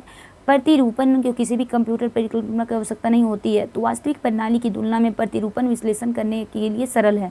हाँ ये सही, आपका इस क्वेश्चन के आधार पे आंसर आया, तो 4 नंबर होगा। फिर 65 में क्या पूछ रहा है वो देखिए। यहाँ भी S1 S2 करके है। शिक्षक ने कक्षा में एक प्रयोग किया जिसमें विद्यार्थी निम्नलिखित में से S1 एंड S2 को रिकॉर्ड किया, अंकित किया गया। S1 में क्या, ऑक्सीजन। ऑक्सीजन क्या है, ज्वलनशीलता का समर्थक है। S2 में ऑक्सीजन एक गैर ज्वलनशीलता गैस है। तो इसमें क्या बोला जा रहा है, तो यहाँ आपको देखना है कि निष्कर्ष कौन निकल रहा है। तो यहाँ तो आपको जो होता है ये तो बाद में ही पता चल रहा है। ऑक्सीजन जो है ज्वलनशीलता का समर्थक है। पहले जब हम लोग ऑब्जर्वेशन करते तभी इसका निष्कर्ष निकलता है, तो निष्कर्ष वाली बात है। ऑक्सीजन गैर ज्वलनशीलता गैस, ये भी निष्कर्ष निकलता है, लास्ट में ही पता चलता है। तो दोनों क्या है, S1 भी निष्कर्ष है, S2 भी निष्कर्ष है, इसीलिए ये सही हो जाएगा। अब देखिए यहाँ पे भी किस तरह सा पैटर्न इफ यानी कि एक करंट की चीज़ों को देखने के लिए मिल रहा है। एक हम अपलोड किए थे वो 2026 वाला था, ये भी वही 24-25 के लगभग का होगा। जो भेजे उनको भी नहीं बताएं कितना कल्ला है।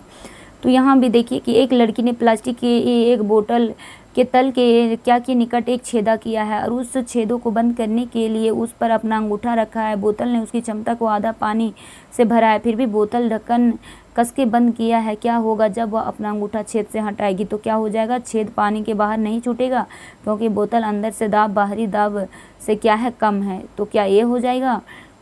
या तो पानी फुहारा छूटेगा क्योंकि अंदर के दाब बाहरी दाब से अधिक है। नहीं, ऐसा नहीं होगा, ये नंबर हो जाएगा।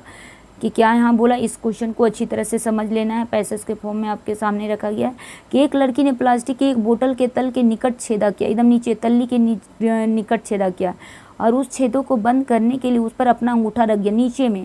फिर है बोतल की उसकी क्षमता में आधे पानी भर दिया, ढक्कन कसकर बंद किया है। क्या होगा जब वह अंगूठा छेद से हटाएगी? तो छेद से जो है पानी नहीं छूटेगा क्योंकि बोतल के अंदर का दबाव जो है, दाब जो है, प्रेशर जो है बाहर से कम है। फिर यहाँ देखते हैं, यही तो होता है, आपको स्ट्रेट फॉरवर्ड क्वेश्चन नहीं मिलेगा, आपका दिमाग को यहाँ चलाना पड़ेगा, लॉजिकल पावर लगाना पड़ेगा साइंस में। देखिए रिक्त स्थानों को पूर्ति करना है। बे की लाइट एक, यहाँ ए में क्या होगा और ए बी का निर्माण करता है, प्रयुक्त होता है, और वह दूसरी ओर जो होता है पीवीसी जो है सी नंबर में क्या होगा, डी में क्या होगा, जो निर्माण होता है। तो आपका ए में जो है वो क्या हो जाएगा, बे की लाइट एक क्या हो जाएगा, थर्मोसेटिंग। थर्मोसेटिंग में दो वो है, प्लास्टिक नहीं होगा, थर्मोसेटिंग होगा। तो ये दो को तो कट कर देना है शुरू में, तो यहाँ क्या होगा, थर्मोसेटिंग है। क्या है, थर्मोसेटिंग है। उसके बाद है बी नंबर में क्या होगा, तो ये विद्युत स्विच का क्या करना है, निर्माण करता है। वहीं दूसरी ओर जो होता है पीवीसी भी थर्मो प्लास्टिक होता है। डी में क्या होता है, पात्र का निर्माण करता है। तीसरा 2 नंबर हो जाएगा। फिर यहाँ पे देखिए कि पदार्थ एक से का एक ऑक्साइड जल में अभिक्रिया कर एक अन्य पदार्थ वायु का उत्पन्न करता है, तो उसका नाम क्या रहेगा, वो जानना है कि ये जो है एक से एक क्या रहता है। तो जैसे ही ऑक्साइड का निर्माण करता है ना, तो ये धातु रहता है का धातु रहता है, तो एक से जो होता है अधातु वाले ही क्या करता है, ऑक्साइड का निर्माण करता है, और धातु वाले तो H+ का निर्माण करता है। तो ये समझिए क्या अधातु है। तो दुग में अधातु वर्ड है, तो चलिए ये धातु वाला तो कट हो जाएगा वहीं पे। फिर है कि वायु उत्पन्न करता है, तो वायु क्या होगा, जैसे ही ये अधातु है, अधातु में क्या हो जाएगा, क्या उत्पन्न करता है, तो अधातु की जो होता है वायु प्रकृति क्या हो जाएगा, अम्लीय हो जाएगा। उसके बाद है अधातु में अम्लीय प्रकृति आ जाएगा, धातु में क्षारीय प्रकृति आता है, ये चीज़ याद रखिएगा। फिर है ऑक्सीजन से अभिक्रिया कर जेड बनाता है, तो जेड जैसे ही बनेगा तो अधातु रहेगा, अम्ल से अभिक्रिया करेगा तो फिर अम्लीय ही बनाएगा, तो इसीलिए ये हो जाएगा। 69 में चलते हैं। निम्नलिखित में से क्या होने की संभावना है जब सोडियम ब्रोमाइड विलयन में क्लोरीन गैस प्रवाहित किया जाता है, तो क्या हो जाएगा। यहाँ है सोडियम ब्रोमाइड NaBr, तो ये क्या हो जाएगा, क्लोरीन को क्या कोई प्रक्रिया अभिक्रिया नहीं होगा, कैसे नहीं होगा, विस्थापित कर देगा। वो क्या करेगा, विस्थापन अभिक्रिया सोडियम क्लोराइड का बनना होगा। हाँ, आप लोग रिएक्टिविटी सीरीज पढ़िएगा 10th क्लास में, तो उसी से संबंधित है, ये डिस्प्लेस्ड कर देगा। फिर 70 नंबर में देखिए, निम्नलिखित में से कौन सा कथन मोमबत्ती की ज्वाला के क्षेत्रों के विषय में सत्य नहीं है। कौन सत्य नहीं है, अंतर क्षेत्र जलने में समर्थ नहीं करता है और उसके बिना जले मोम का वाष्प होता है, सही है। ज्वाला जो 3 भाग पूर्ण दहन का क्षेत्र होता है, हाँ ये भी सही है। लेकिन ज्वाला के मध्य क्षेत्र तापमान ज्योतिहीन भाग होता है, एक समान होता नहीं। ये मध्य वाला तो मीडियम वाला रहता है, ऊपर वाला तो ज़्यादा जलता है, नीचे वाले तो बिल्कुल नहीं जलता है, तो ये गलत हो जाएगा। ज्वाला पीला भाग आंशिक दहन होता है, काला वाला आंशिक होता है, पूर्ण दहन हो जाएगा। तो ये भी सही बात है, ज्वाला वाला पीला भाग आंशिक दहन होगा। यहाँ गलत वाले को हमको टिक लगाना था, इसीलिए 3 नंबर हो जाएगा। अब यहाँ है एक थर्मस प्लस के अंदरूनी और बाहरी परतों के बीच में निम्नलिखित में से कौन से माध्यमिक उपस्थित होता है, क्यों। तो यहाँ वायु, क्योंकि अभिक्रियन और चालन के कारण ही होने वाली उष्मा की हानि को रोकती है। यहाँ वायु क्योंकि ये चालन करने से ऊष्मा की हानि रुकती है। स्टील क्योंकि ये विकिरण नहीं होगा। निर्वात यानी वैक्यूम, जहाँ पे वायु जो हवा उपस्थित ना हो, क्योंकि यह चालन और संवहन के कारण होने वाली ऊष्मा को हानि को रोकता है। तो आपका 4 नंबर हो जाएगा इस क्वेश्चन का आंसर। अब चलते हैं 72 में क्या बोल रहा है। 72 ना क्वेश्चन नंबर में चलते हैं। तो 72 में क्या होता है, तो 72 जो है वो बोल रहा है कि बुझो तांबे कॉपर पर परिशुद्ध करने के लिए। बुझो बोल रहा है, जैसे एनसीईआरटी में प्रस्तुत किया रहता है पहेली रूपी, उसी प्रकार से बुझो तांबे कॉपर के परिशुद्ध करने के लिए एक परिपथ बनाना चाहता है। निम्नलिखित में से किस इलेक्ट्रोड के विलयन को चुनना चाहिए। तो यहाँ बोला जा रहा है एनोड में शुद्ध तांबा नहीं, एनोड में अशुद्ध रहेगा तांबा कॉपर, और कैथोड में शुद्ध तांबा कॉपर के विलयन रहेगा, तब इस तरह से बनेगा। तो ये सही हो जाएगा, ये वाला नहीं रहेगा ये सब। फिर यहाँ 37 में देखिएगा तो क्या होगा। प्रकाश की किरण विभिन्न प्रकाशिक घनत्व तो 2 माध्यमों X और Y में प्रवेश करता है। नीचे दिए गए ABCD की पहचान करना है। तो माध्यम 1 है प्रकाश की चाल परिवर्तन है, प्रकाश की प्रवृत्ति है, आवृत्ति फ्रीक्वेंसी है, फिर प्रकाश का तरंगदैर्घ्य में परिवर्तन है। तो X में क्या हो जाएगा, क्या रहेगा, जो प्रकाश की चाल में वृद्धि हो जाएगी। तो एयर माध्यम जैसे हुआ, आप लोग प्रकाश के अपवर्तन में पढ़े होंगे कि जब प्रकाश की किरणें जो रहता है एयर माध्यम से डेंसर में प्रवेश करता है, तो क्या होता है कि जैसे ही एयर हवा में प्रकाश की चाल ज़्यादा रहेगा, डेंसर में पहुंचेगा थोड़ी कम हो जाएगा, तो क्या हो जाएगा, अभिलंब के तरफ झुकेगा। जैसे डेंसर से पहुंचेगा यानी कि सघन से विरल में पहुंचेगा, तो सघन में क्या रहेगा, धीरे धीरे चाल रहेगा। जैसे हवा में पहुंचेगा वैसे चाल बढ़ जाएगा, तो अभिलंब से दूर चला जाता है। तो यहाँ देखना है कि कहाँ है कि चाल जो होता है परिवर्तन होता है। तो वृद्धि किस में होगा, तो जब हवा X माध्यम क्या होनी चाहिए, हवा, तभी तो इसमें प्रकाश की चाल वृद्धि होगा। और प्रकाश की आवृत्ति जो रहता है फ्रीक्वेंसी पर कोई प्रभाव नहीं होता है। और तरंगदैर्घ्य में क्या हो जाएगा, जैसे ही इसमें वृद्धि होगा तो वेवलेंथ भी क्या हो जाएगा, बढ़ जाएगा। फिर वायु में जो होगा ये वायु माध्यम रहेगा, तो यहाँ पे उस तरह से क्या होगा, प्रकाश की चाल जो रहेगा वो घट जाएगा। तो वायु माध्यम में क्या होगा, घट जाएगा। और फिर प्रकाश की जो होता है आवृत्ति में कोई चेंजेस नहीं होगा। और फिर ये तरंगदैर्घ्य भी घटेगा, जहाँ बढ़ने का रहेगा तो बढ़ेगा और घटने का रहेगा तो घटेगा। तो यहाँ पे है कि कोई परिवर्तन नहीं, वो तो सही बात है। ए में क्या हो जाएगा कि कोई परिवर्तन नहीं होगा, तो घटती है, ऐसा तो होगा नहीं कोई परिवर्तन, ये तो गलत है। तो यहाँ पे घटेगा। पहले क्या होगा, ए नंबर कहाँ दिया हुआ है, ए नंबर में नो चेंजेस, कोई परिवर्तन नहीं, ऐसा तो नहीं होगा। तो यहाँ देखते हैं क्या होगा, जिस आधार पे है। तो ए को पहले देखते हैं। ए में प्रकाश की आवृत्ति, तो जैसे ये वृद्धि हो जाएगा, हवा वाला माध्यम रहेगा, X हवा वाला रहेगा, तो यहाँ पे क्या हो जाएगा, घट जाएगा। फिर बी में क्या हो जाएगा, कोई परिवर्तन तरंगदैर्घ्य में नहीं होगा। फिर सी में क्या होगा, कोई परिवर्तन नहीं होगा। और यहाँ डी में क्या होगा, वृद्धि हो जाएगा। इस तरह से इसमें देखने के लिए मिलेगा।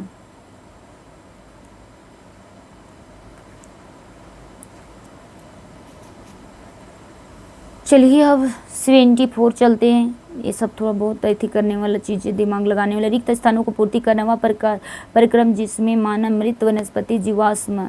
तो इसमें क्या हो जाएगा, पहले में कोयला हो जाएगा।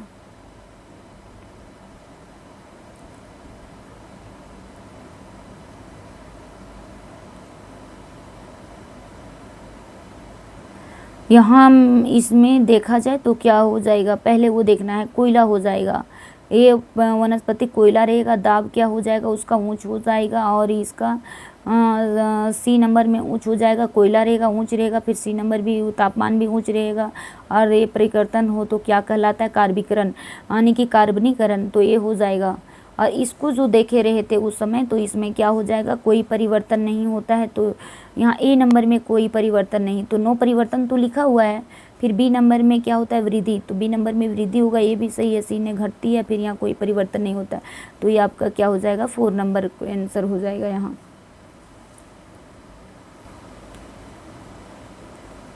चलिए, मृदा के एक नमूने को जल के साथ मिलाया जाता है, पीएच पत्र को क्या किया जाता है, पीला नारंगी कर दिया जाता है। निम्नलिखित में से आप कौन सा पीएच रंग नीला कर देगा। तो क्या यहाँ आप देखिएगा अतः यहाँ मिल्क ऑफ मैग्नीशिया हो जाएगा ए नंबर, बी यानी 2 नंबर। फिर यहाँ देखिए फ्यूज़ तार बनाने के लिए निम्नलिखित में आप किसका चयन करेंगे। फ्यूज़ तार बनाना रहेगा तो उसका प्रतिरोध देखना होगा, मोटाई और गलनांक। तो फ्यूज़ तार रहेगा तो इसका रेजिस्टेंस तो ऊंच होनी चाहिए तभी तो, और मोटाई क्या होनी चाहिए, तो फ्यूज़ तार रहेगा पतला तभी तो तुरंत में टूटेगा।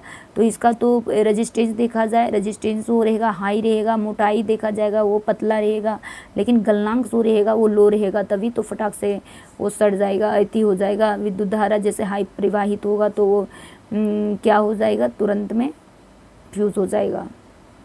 तो 3 नंबर होगा। फिर 77 में देखते हैं क्या होता है। वायुमंडलीय नाइट्रोजन के स्थिरीकरण निम्नलिखित चरणों में सही क्रम को व्यवस्थित करना है। पौधे के द्वारा जड़ तंत्र नाइट्रोजन यौगिक गति होता है तो ये होगा पहले, यहाँ निम्नलिखित नाइट्रोजीकरण स्थिरीकरण को सही क्रम में व्यवस्थित करना है।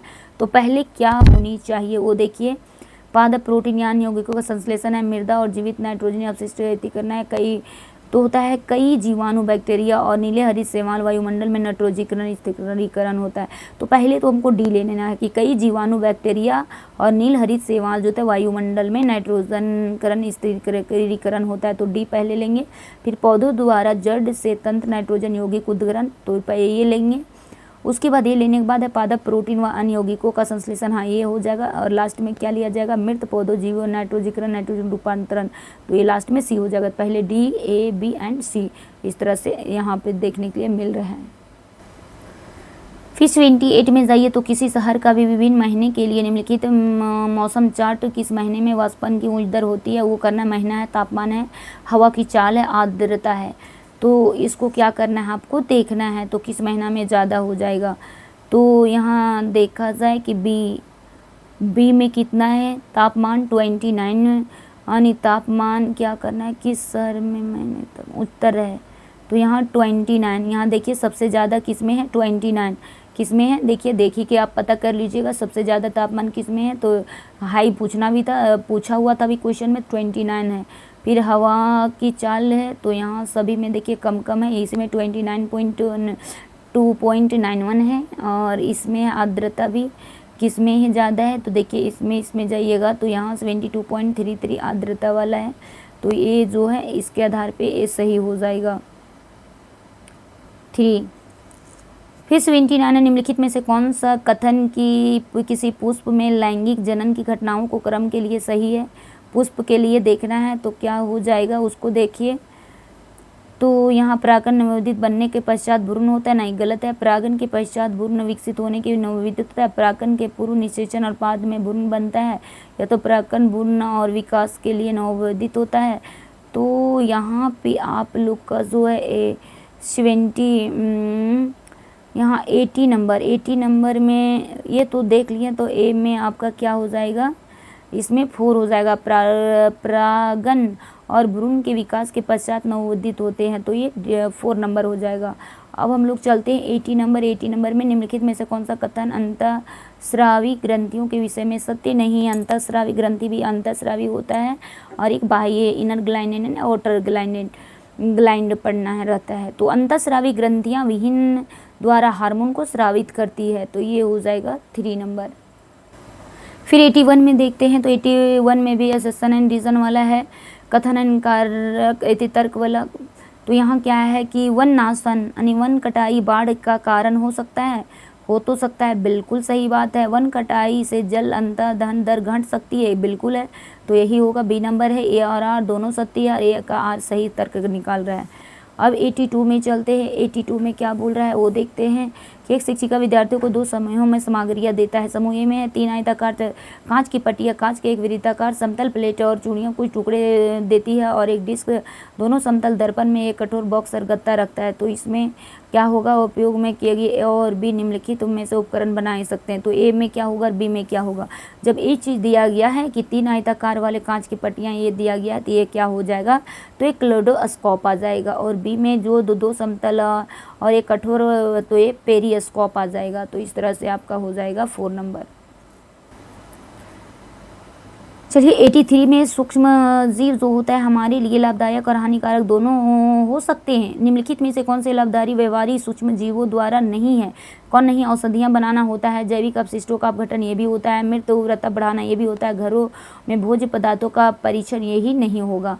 क्वेश्चन को पढ़ना है और फिर उसका आंसर तब देना है।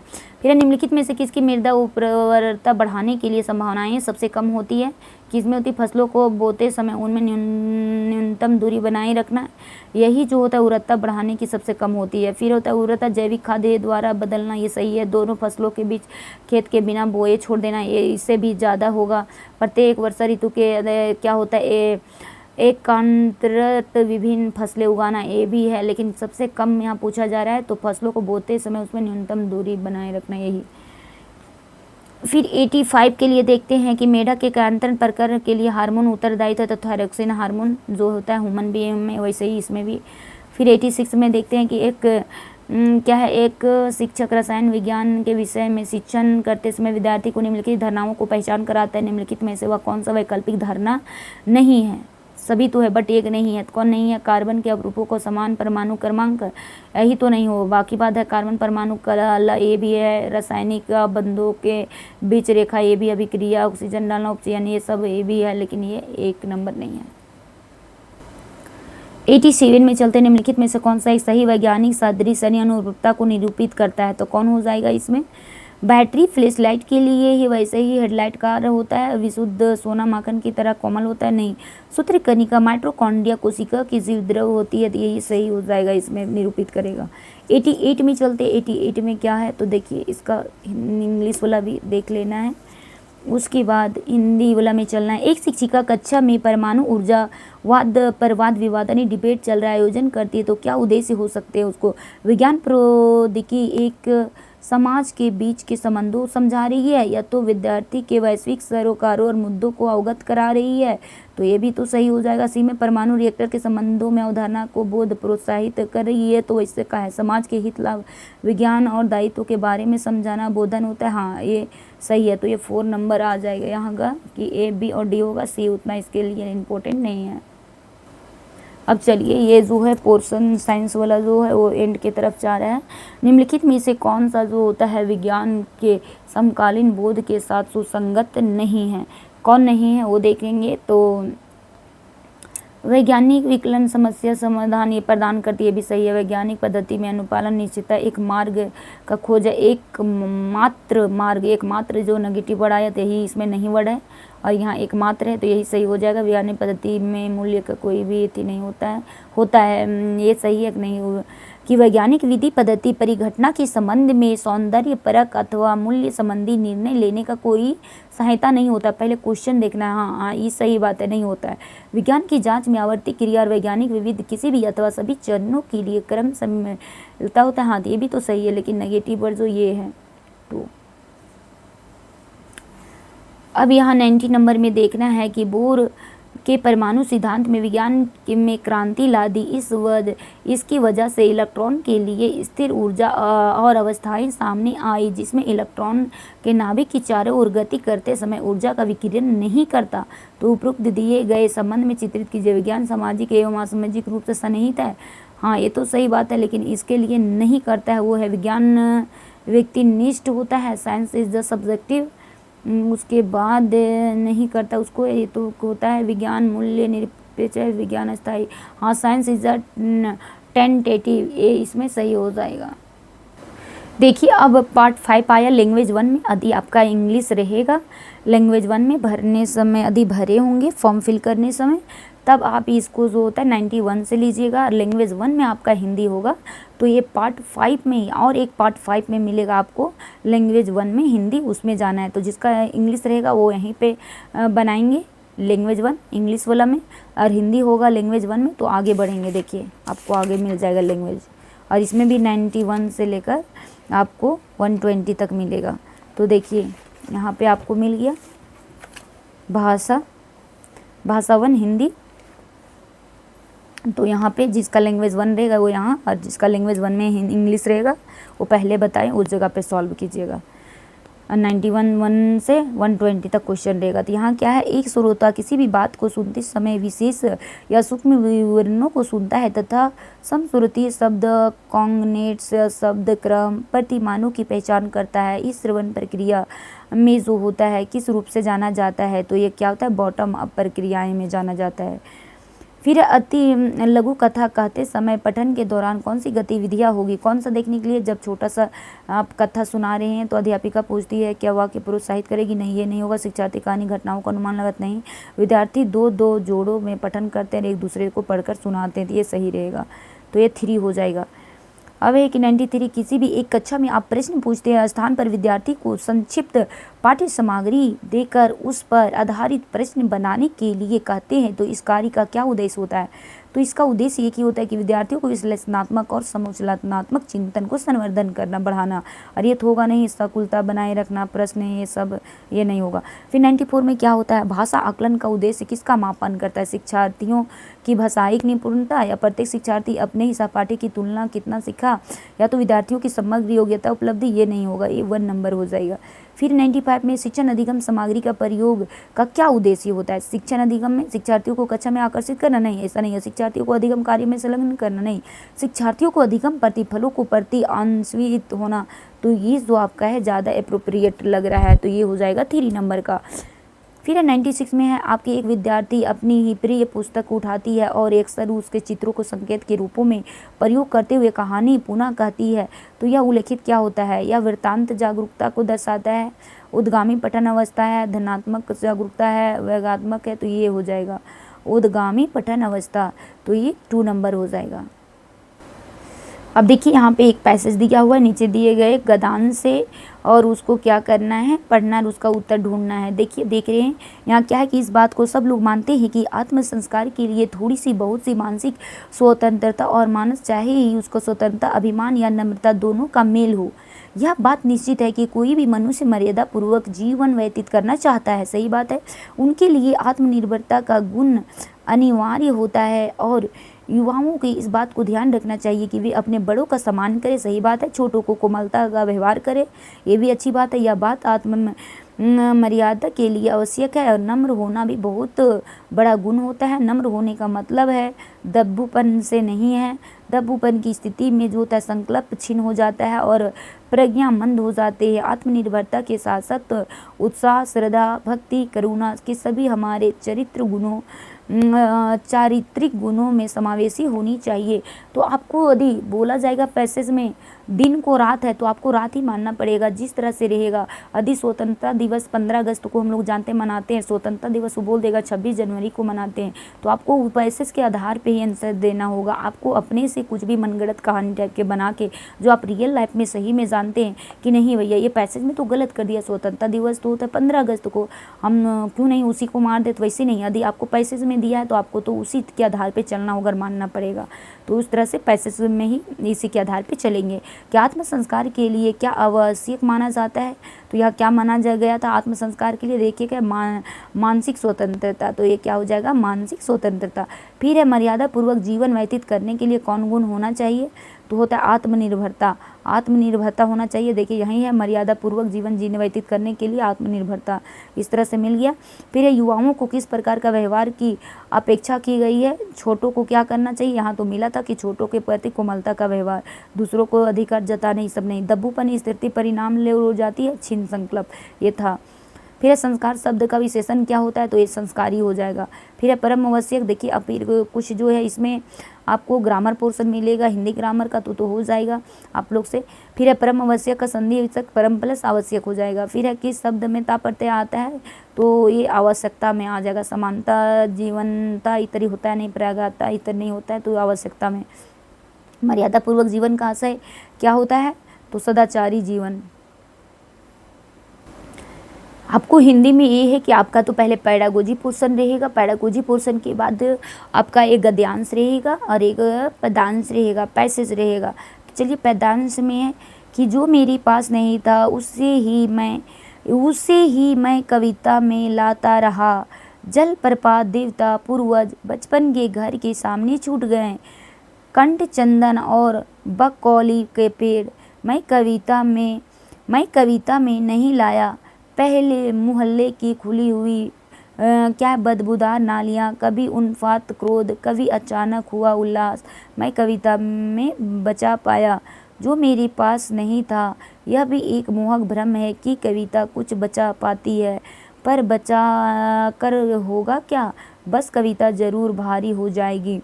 इस तरह से आपका कविता है और इसको समझना है भावार्थ को। उसके बाद यहाँ पे देना है कि रचनाकार कविता में किसका चित्रण नहीं कर सका है, तो अपने क्रोध का, पूर्वज, झरनों, इस सब को तो किया है। फिर रचनाकार ने किस प्रकार का भ्रम में है, तो कविता सुलभ चित्रण कर रहा है, कविता में कुछ संरचित नहीं कर पा रहा है, कविता द्वारा संरचित किया जा रहा है, तो ये क्या होगा, 2 होगा। रचनाकार द्वारा कविता में किसका चित्रण किया जा रहा है, तो जलप्रपात का, ये सब का तो नहीं है। फिर रचनाकार ने कविता में क्या संजोने के प्रयास कर रहा है, तो जो स्वयं उसके पास नहीं था वो बोला।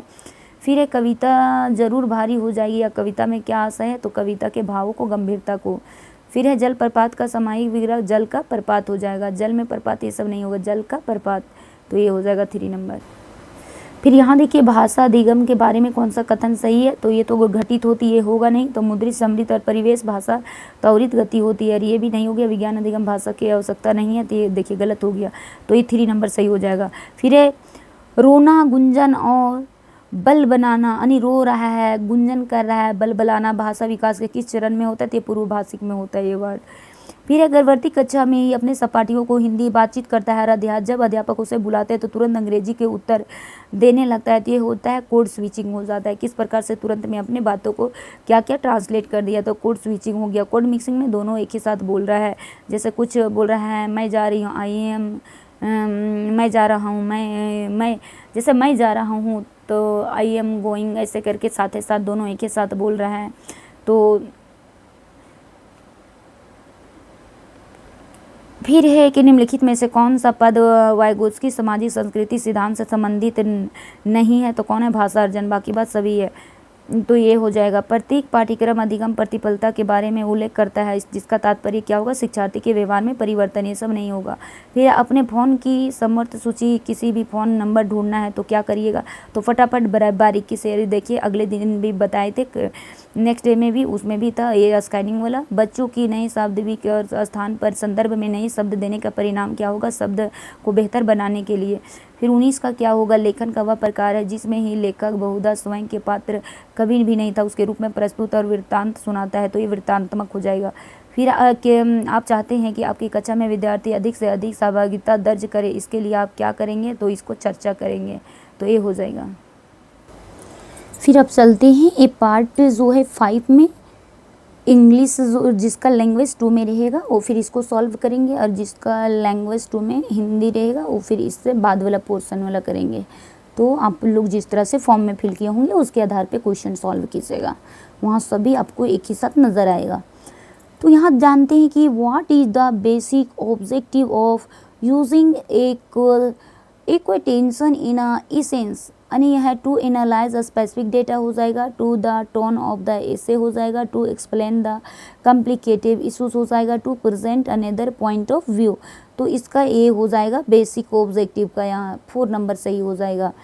फिर ये 122 में चलते, a teacher provides learner of class 8 an article which see the considered and slightly above their languages level, and learner have to work with the text to do many tasks and with is the non as, तो इसमें क्या हो जाएगा, आप class 8 का teacher है और बच्चे को बनाने के लिए दिए हैं, तो इसमें क्या होगा, क्या आपको देखने के लिए मिलेगा, तो इसमें लर्निंग हाइपोथेसिस देखने के लिए मिलेगा, तो ये क्या हो जाएगा 2 नंबर, ये नहीं होगा कंप्रेसिबल इनपुट, ये सब नहीं होगा। फिर है teaching of a grammar is chiefly useful in improving, यहाँ तो ये क्या हो जाएगा, इसका मेन सही क्या होना चाहिए, तो न्यूमेरेसी होगा, फ्लुएंसी इससे बढ़ेगा, फ्लुएंसी से क्या एक्यूरेसी, अधिक ग्रामर बेटर रहेगा, तो उससे एक्यूरेसी होगा।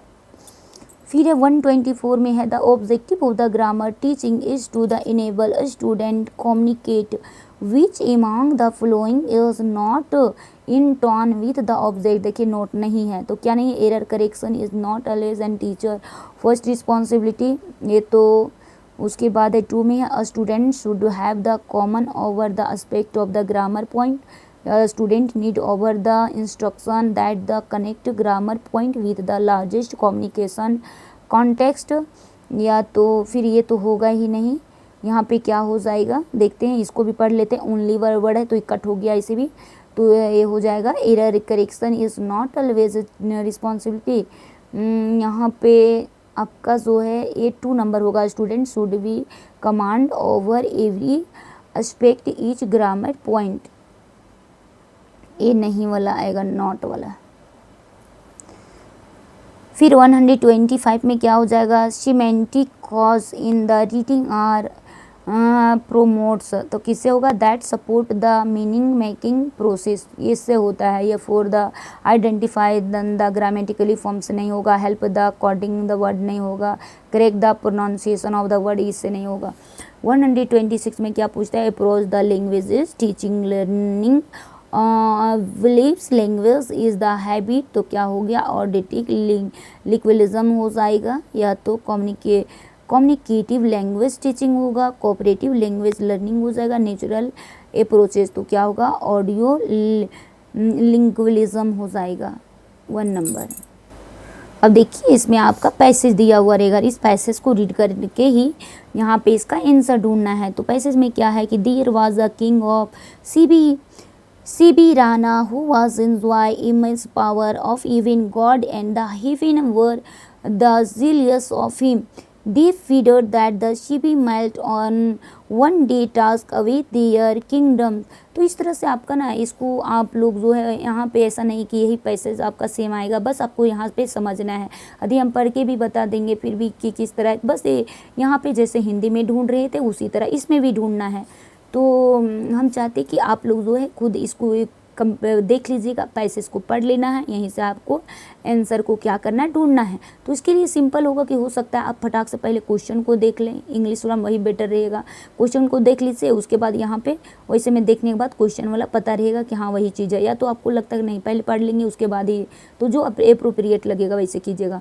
तथा gods in the haven were the afraid of the king CB because, तो यहाँ पे क्या हो जाएगा, तो इसका हो गया they thought the CB might taken way the kingdom, यहाँ पे आपको किंगडम नज़र आ गया, देखिए इस जगह पे, तो ये आंसर हो जाएगा।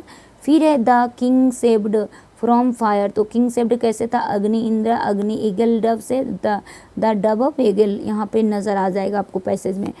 फिर है they king was blessed for the, तो यहाँ पे क्या हो जाएगा इसमें, तो ये हो गया ग्रेटनेस ओनली सिर्फ भी आ जाएगा। फिर 130 में क्या हो गया, one of the following words of the similar meaning of the magnanimous used in the passage, तो क्या हो जाएगा, जेनरस हो जाएगा, generous. And which of one of the following, यहाँ क्या हो जाएगा देखिए, तो इसका which of the following words and opposite meaning of the word and the fire use in the passage, तो टैम हो जाएगा इसका अपोजिट, इसमें जो होता है फायरनेस का अपोजिट हो जाएगा tames. Identify the clauses in the underline part of the following sentences ticking assure and ingle that is the world give equal quantities of the food, तो यहाँ पे क्या हो जाएगा, नॉन आर क्लॉजेस आ जाएगा। Which of the part of the speed of the underline word and following sentences in the court room and the supporting majestic garden, तो adjective ये हो जाएगा, क्या है ये पूछ रहा है। Which part of the following sentences consent, ये एरर किस में नज़र आ रहा है, एरर तो ये सी नंबर में इज द होता, तो इसीलिए। अब देखिए इसमें जैसे ही पार्ट 2 में जो होगा, आप लैंग्वेज 2 में इंग्लिश लीजिएगा तो इंग्लिश के लिए 2 पैसेज आपका मिलेगा।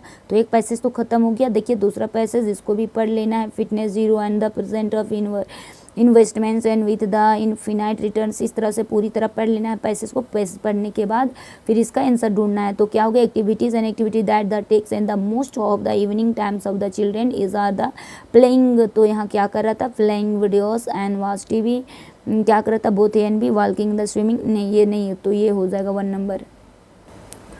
फिर यहाँ देखिए, how does the girl and kindness to the remain slim effect their health, तो यहाँ पे their muscles is not developed, ये हो जाएगा 4 नंबर। फिर है what is the what does the author and find the convenience food, तो यहाँ हो गया they lack of the vital nutrients आपको पैसेज में ही मिल जाएगा, सिर्फ हम यहाँ बता रहे हैं।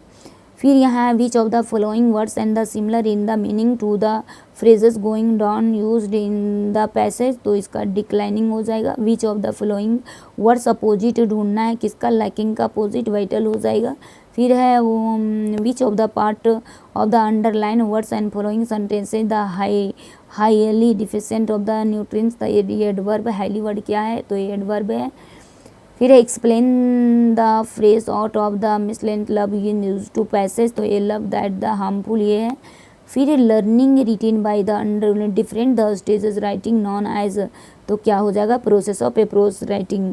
फिर है which of the following is most of suitable assessment activities and assigning learners communication skill, तो क्या होगा, प्लेइंग या role in the role play, तो ये 3 नंबर हो जाएगा।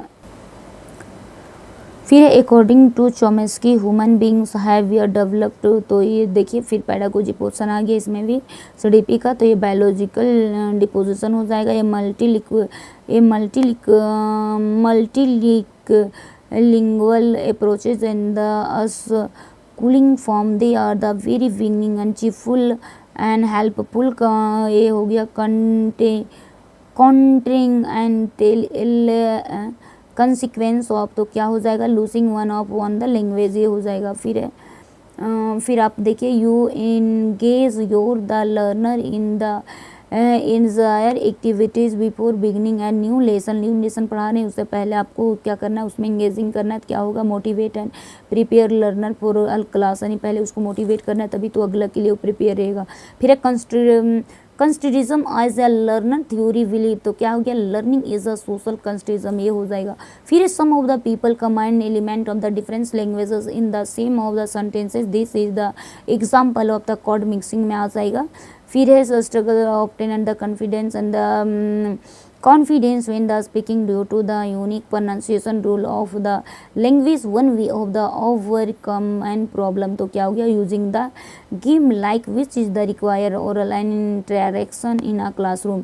फिर रीड या the novel is the example of, तो ये है एक्सटेंसिव रीडिंग। इस तरह से आप लोग को सामने जो था सीटेट का PYQ क्वेश्चन जो आपका आज क्वेश्चन आ चुका था वो इस तरह से आया है, तो इस तरह से आप लोग को क्या करना है, आने वाले जो सीटेट का एग्ज़ाम होने वाला है सितंबर मंथ में, उसके लिए आप लोग पूरी तरह से प्रिपेयर कर लीजिएगा। देख रहे हैं कि ये देखना जरूरी है आपको PYQ में, इससे आपको ये अंदाज़ा लगेगा कि किस पोर्शन से किस तरह से क्वेश्चन पूछा जा रहा है। इसीलिए एग्ज़ाम देने से पहले PYQ देखना बहुत मोस्ट इम्पोर्टेंट हो जाता है, और उसके देखते हुए प्रिपरेशन करने से आपका जो सफलता की ओर आपको अनेक कदम बेहतर लगेगा कि हाँ हम सफलता प्राप्त करने की ओर जा रहे हैं। तो इस तरह से आप लोग का यहाँ पे PYQ जो था वो एंड हुआ, और जिस तरह से आपका इंक्वायरीज रहेगा और डिमांड रहेगा तो फिर मैसेज कीजिएगा, तो अपलोड उसके लिए कर देंगे। ये देखने के लिए ही आप लोग का वीडियो अपलोड कर दिए थे। एक जो था 8 फरवरी 2026 में पूछा गया था सीटेट को, उसको अपलोड कर दिए थे, और ये भी 2024 या तो 25 में पूछा गया होगा, वो PYQ है, कंफर्म पता नहीं कि कब पूछा गया है, दूसरा कोई भेजे हैं तो आप लोग के लिए हम प्रोवाइड कर दे रहे हैं। जय हिंद, जय भारत, जोहार Jharkhand. Thank you for watching.